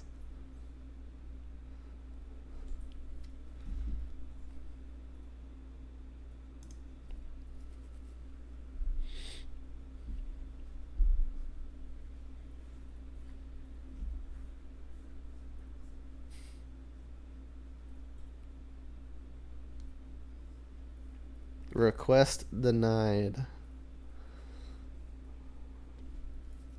I mean, Bloodbraid's a good leftover to have. They still have to be afraid of an attack and any number of burn spells. I don't have very many dead draws anymore. Even lands represent clues via the tracker.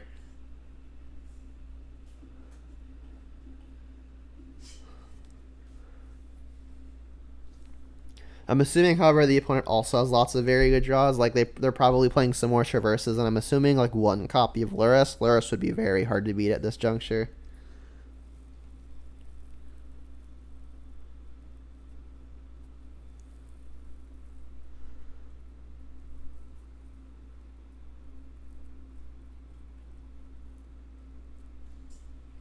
Damn.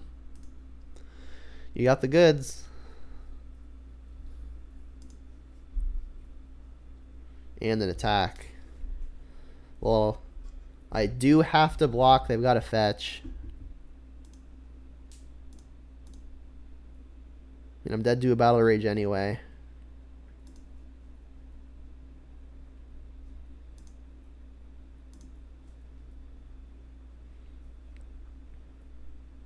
It's another Goyf.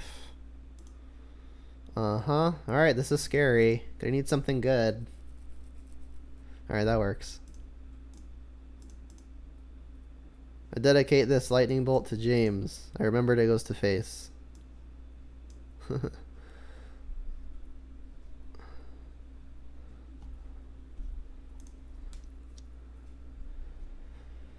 Alright, Shadow.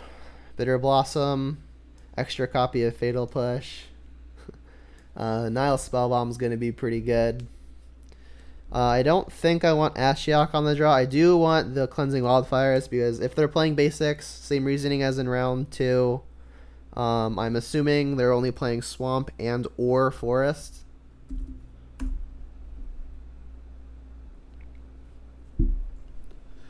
Don't think I need to be worried about Thoughtseize versus Inquisition. I don't think they're playing anything that Inquisition doesn't hit, that Thoughtseize doesn't already take. I like cutting their ends. They don't really cut. They don't actually hit a whole lot. The bolts don't really kill a whole lot either. They kill Lurrus, but that's about it. Every other removal spell on my deck also does that.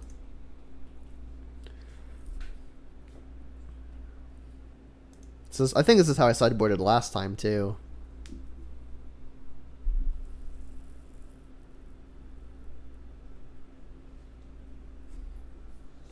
Jeez. I think Wildfire is that good here because their mana base is very very greedy. Like I said, they're probably only playing a swamp or a forest. So if they get like a blue shock land or a red shock land, there's a pretty good chance I can take them off of a color.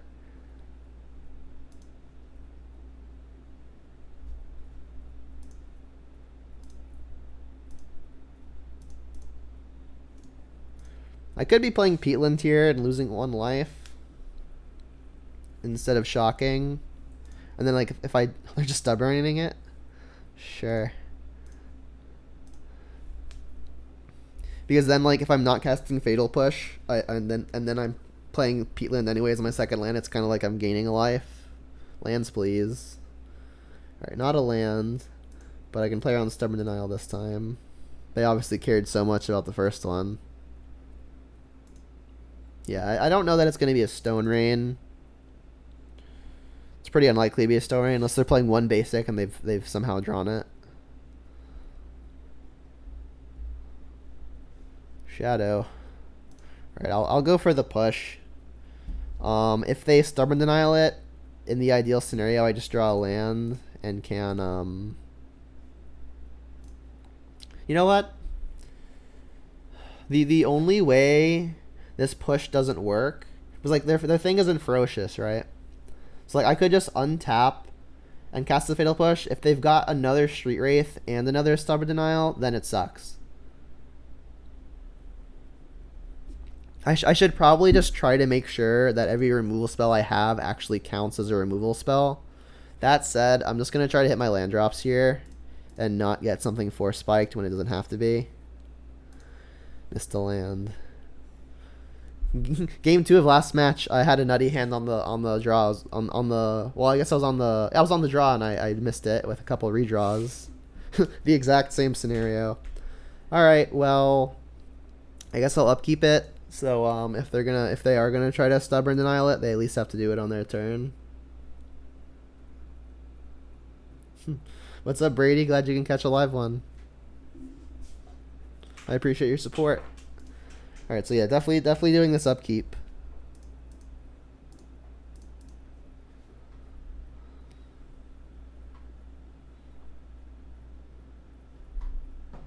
Oh, I think they just realized it doesn't counter it. Unless this is a drown. Yeah, that works. Alright, so in any scenario, I'm glad I upkeeped it. Because at least they've used most of their turn's mana on it. Hit me for 2. Come on, land. Give me a land. Land. Alright, well now it matters less. I hit it, though. I could actually use this turn to kill a shadow with the Kolaghan's Command. If they don't have another Street Wraith, this works. And then on the following turn, I can use the Liliana. So let's hope they don't have a Street Wraith, but I doubt they're sandbagging a Street Wraith on a double shadow draw.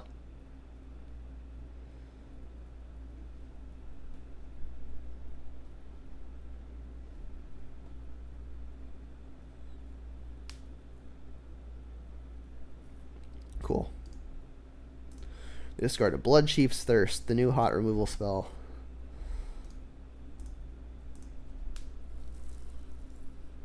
Alright, fetch land turns on more Stubborn Denials and lets them hit me for 5. Not quite dead to a Battle Rage. I need no threat and no copy, no another removal spell. Alright, well that's a threat. It's Lurrus. Jeez. But they didn't play the Lurrus? Are they worried about it dying immediately without me getting any value, without them getting any value off of it? I mean, I don't think I can afford another play other than Liliana minus anyway.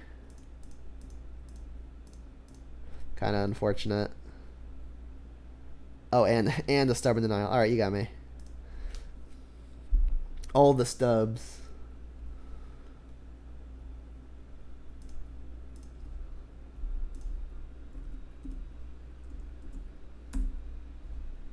On the play, does anything change?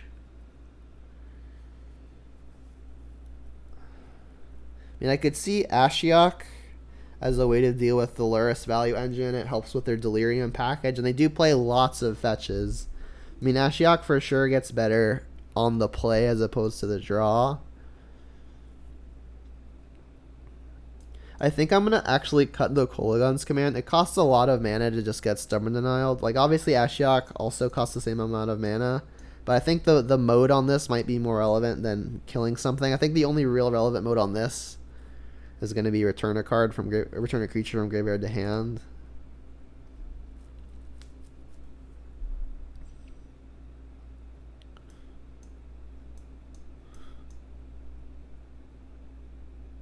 Submit.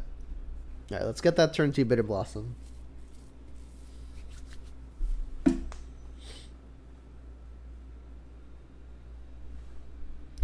go first. Whew, we have it all. Keep. Assuming we don't get Inquisition or Thought Seized. We get turn 2 Bitter Blossom, turn 3 Ashiok. This hand is very good. Very, very good. Gonna have to be careful about opposing Veil of Summers.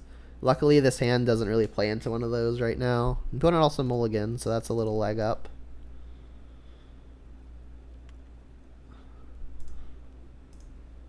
Got the Inquisition or Thoughtseize to take my Bitter Blossom. Boo. I mean, if they don't take the Bitter Blossom, I'm just gonna pop off the Cleansing Wildfire too. Make their mana a little bit worse. This hand is quite good, but they just like have to take Bitter Blossom here, right? They could be playing Decay or Trophy to kill the Bitter Blossom. They took the Pulse. That's like the actual last thing I expected them to take. All right, and then Blackleaf Cliffs, obviously the fresh draw. I don't think I'm going to not play it to conceal information. I'm just going to save the life.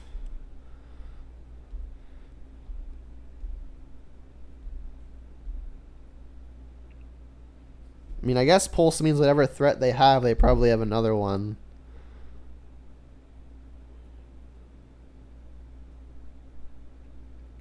What's up? I'm bringing it in versus Shadow like this, and it's also quite good versus the Jund Mirrors, which there seem to be a lot of these days, and it's also pretty good versus the Uro piles. Shadow is a 1/1, yep.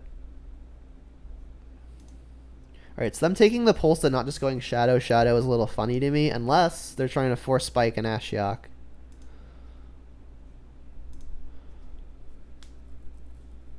Ooh, Goyf is nice. Goyf is kind of a nice middle ground. I mean, it opens me up to the opponent having a removal spell. I don't think I want to Ashiok. The issue is that if they fetch Shock, they've got Ferocious for the Stubborn Denial turned on anyway. So I think the viable options here are either Tarmogoyf or Wildfire. If I Tarmogoyf, I can play my Blood Crypt tapped and save a little life that way. I'm thinking it's Tarmogoyf. Cleansing Wildfire isn't getting a whole lot of value right now. Yeah, let's just cast Goyf. I could Wildfire to take away their blue, but I don't know that it's worth a lot in this stage quite yet. The reason to take off their blue would be to sneak in the Ashiok, right? But the issue with trying to sneak in the Ashiok is it's still facing down a Shadow. We obviously have things to like shield the Ashiok, but I'm not sure that the Ashiok is even worth a whole lot right now. Yeah, it's a weird one. Alright, so I think I'm just going to block this and force the issue. They've got the fetch to defend. But I mean, I've got to fog every single turn unless I want to start using the tokens to flip the swing, to flip the attack. Yeah. It may even be more worth it to take him off of red because that eliminates Battle Rage. Like, if we can eliminate Battle Rage and have a Bitter Blossom in play, then we may be pretty safe versus a double striking kill. Terminate's good. So I'm thinking now that I probably just want to double spell the Wildfire and the Terminate. They've got Ferocious, so whichever I do first doesn't really matter. In fact, I should probably just Terminate on their turn. Yeah. They know about the Mire, so there's not really a point in sandbagging it before I Wildfire.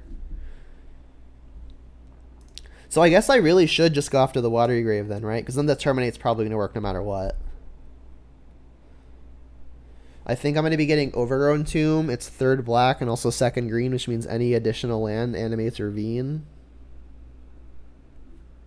They can Veil. They could Veil. But I mean, they're probably playing Forest. I mean, between Veil of Summer and Stubborn Denial, I can only take Stubborn Denial out of the equation with the Terminate. With the Cleansing Wildfire. If I Cleansing Wildfire the Overgrown Tomb, they're pretty likely to have the Stubborn Denial. They're pretty likely to just get a Forest. Yeah, I think I'm gonna take him off Watery Grave. I also think they're probably playing more Stubborn Denials than Veil of Summers.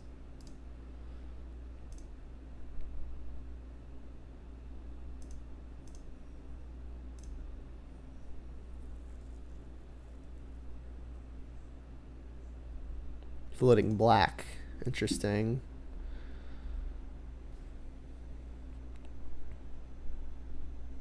Ooh, we drew Bloodbraid. That's a good one.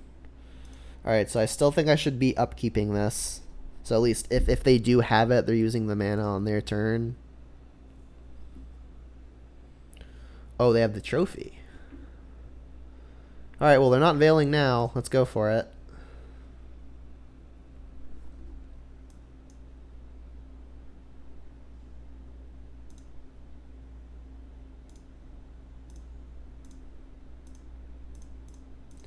And I did mention that based off of their Maelstrom Pulse take early on, it's likely that whatever threat they had another.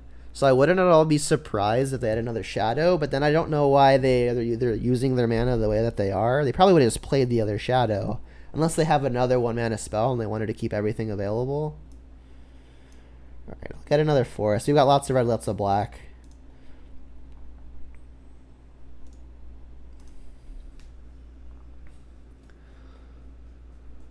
By the way, the one thing that's currently not accurate on the deck list on the exclamation mark deck command is in the sideboard I am playing 2 Cleansing Wildfire and 3 Spellbomb instead of the other way around. They're targeting themselves with that. Delta, come on, fetch. You know you don't want that top card. It's bad.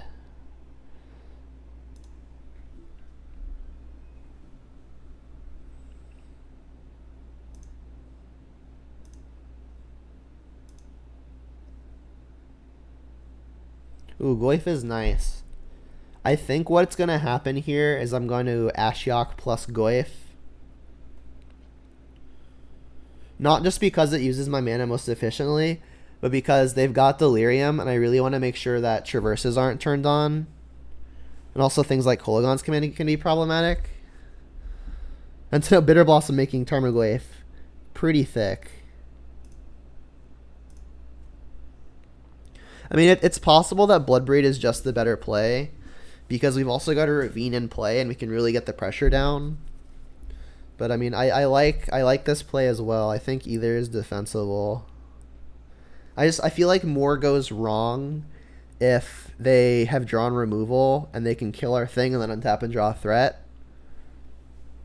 I think it's better to get the Ashiok to stick. Yeah.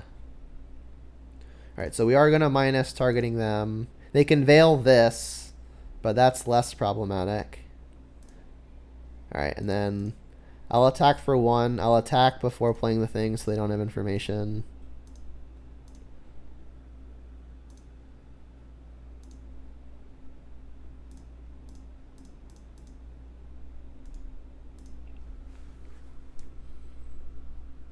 Yeah, I also agree. I don't know how to say that username, sorry. Is it sick? Is it like Cicada? Sikta? Yeah, I do believe it's a dub. I dub thee a dub. Opponent says GG's, I wish all of Modern was like this. I agree. Modern is fun when you have these cool interactive games and have to play around fourth Stubborn Denial. But yeah, all right. So we got the trophy. Not trophy. Sorry, not a trophy. A 4-1. 4-1's still very good though. So here's the list. Here's the correction that I mentioned in that Stream Decker command. 3 Spellbomb, 2 Wildfire. The Wildfire actually was very good this league. Not even against the matchups that we brought, that it's here for. Like, we didn't play against Tron or Amulet or anything like that. But we played against 4-color Shadow twice, and it was pretty good for taking him off of a color both times. I mean, granted, they had fetches to, like, re-get that color, but it was still nice because we were able to sneak through, try to sneak through a spell by taking him off of blue and reversing the Stubborn Denial. Oh, yes, Kampachi, I did watch the debate. You and I can talk about that later. Alright, so I'll do a quick summary deck tech for purposes of the recording, and then I'll wrap it up for the night. I still really like the split of 3 Bolt, 3 Fatal Push. There's a lot in this format that Bolt doesn't touch, whereas Bolt can. For example, in the worst case scenario, Fatal Push at least kills Uro, whereas Bolt doesn't. Obviously, you're still down on the trade, but at least you got rid of the Uro. Also kills things like opposing Tarmogoyfs and Death Shadows, and even also now Scourge of the Skyclaves, and all of these are pretty big players in Modern, so I think having access to the extra push is really nice, so much so that I'm even playing the 4th in the sideboard as a way to tune the main deck when it's great. The Cling to Dusts did very well still. I still like them. We had 2 matchups versus both Uro decks where we would have preferred having at least access to 1 trophy instead of the Terminates. It ended up not mattering. I'm pretty sure that Terminate is still the best option between Terminate, Assassin's Trophy, and Abrupt Decay. And I'm pretty happy with how the Terminate's handled. I think we got pretty lucky in this league in that we played against the Uro/Omnath deck twice, and then one of their opponents just unfortunately disconnected, and we got the W that way. And then the next one we kind of just had the Dream Curve out, and the opponent was missing lands. So we got very, very lucky against back-to-back Omnath opponents. So I contribute that luck to a good portion of that luck. I contribute it to our ability to 4-1 in this league. But I mean, ignoring the fact that that we got a little extra lucky in some spots, I think the deck operated pretty smoothly. I still really like this configuration. This is still my quote-unquote like no nonsense list. Like if I were to take Jund specifically to a big event, something very similar to this is what I would do. Our one loss was versus 4-color Shadow, and I think we were poised to actually take that match had we found the 3rd land. But there in game 3 we were just like digging for a 3rd land. We really needed to hit it on turn 3 for our Liliana to edict the opponent's only creature. And we even had 2 redraws between a Cling and a Nihil Spellbomb, but we just didn't hit it, and that caused us to lose that game. But yeah, the deck feels very smooth. I'm pretty happy with it. And again, if I were to take Jund to a big event or any event that really mattered sometime soon, this is very similar to what I would bring. So with that said, thank you all for tuning in. I really appreciate your support. I got to play one of my fans, which was pretty cool. And I got some cool new people talking in chat, and so that's always cool. I enjoy talking to you guys. And if you're currently watching on Twitch and you like this content and you don't know about my YouTube page, all of my stuff is currently recorded. All my past stuff is recorded. This is being recorded. It's all on my YouTube. It's all going on my YouTube. You can find it all there. If you're watching currently on YouTube and you want to catch me recording stuff live, you can do so using the username at the bottom of your current screen. So with that said, I hope everyone had fun and had a good time watching this video. And until the next Jund video, Jund them out.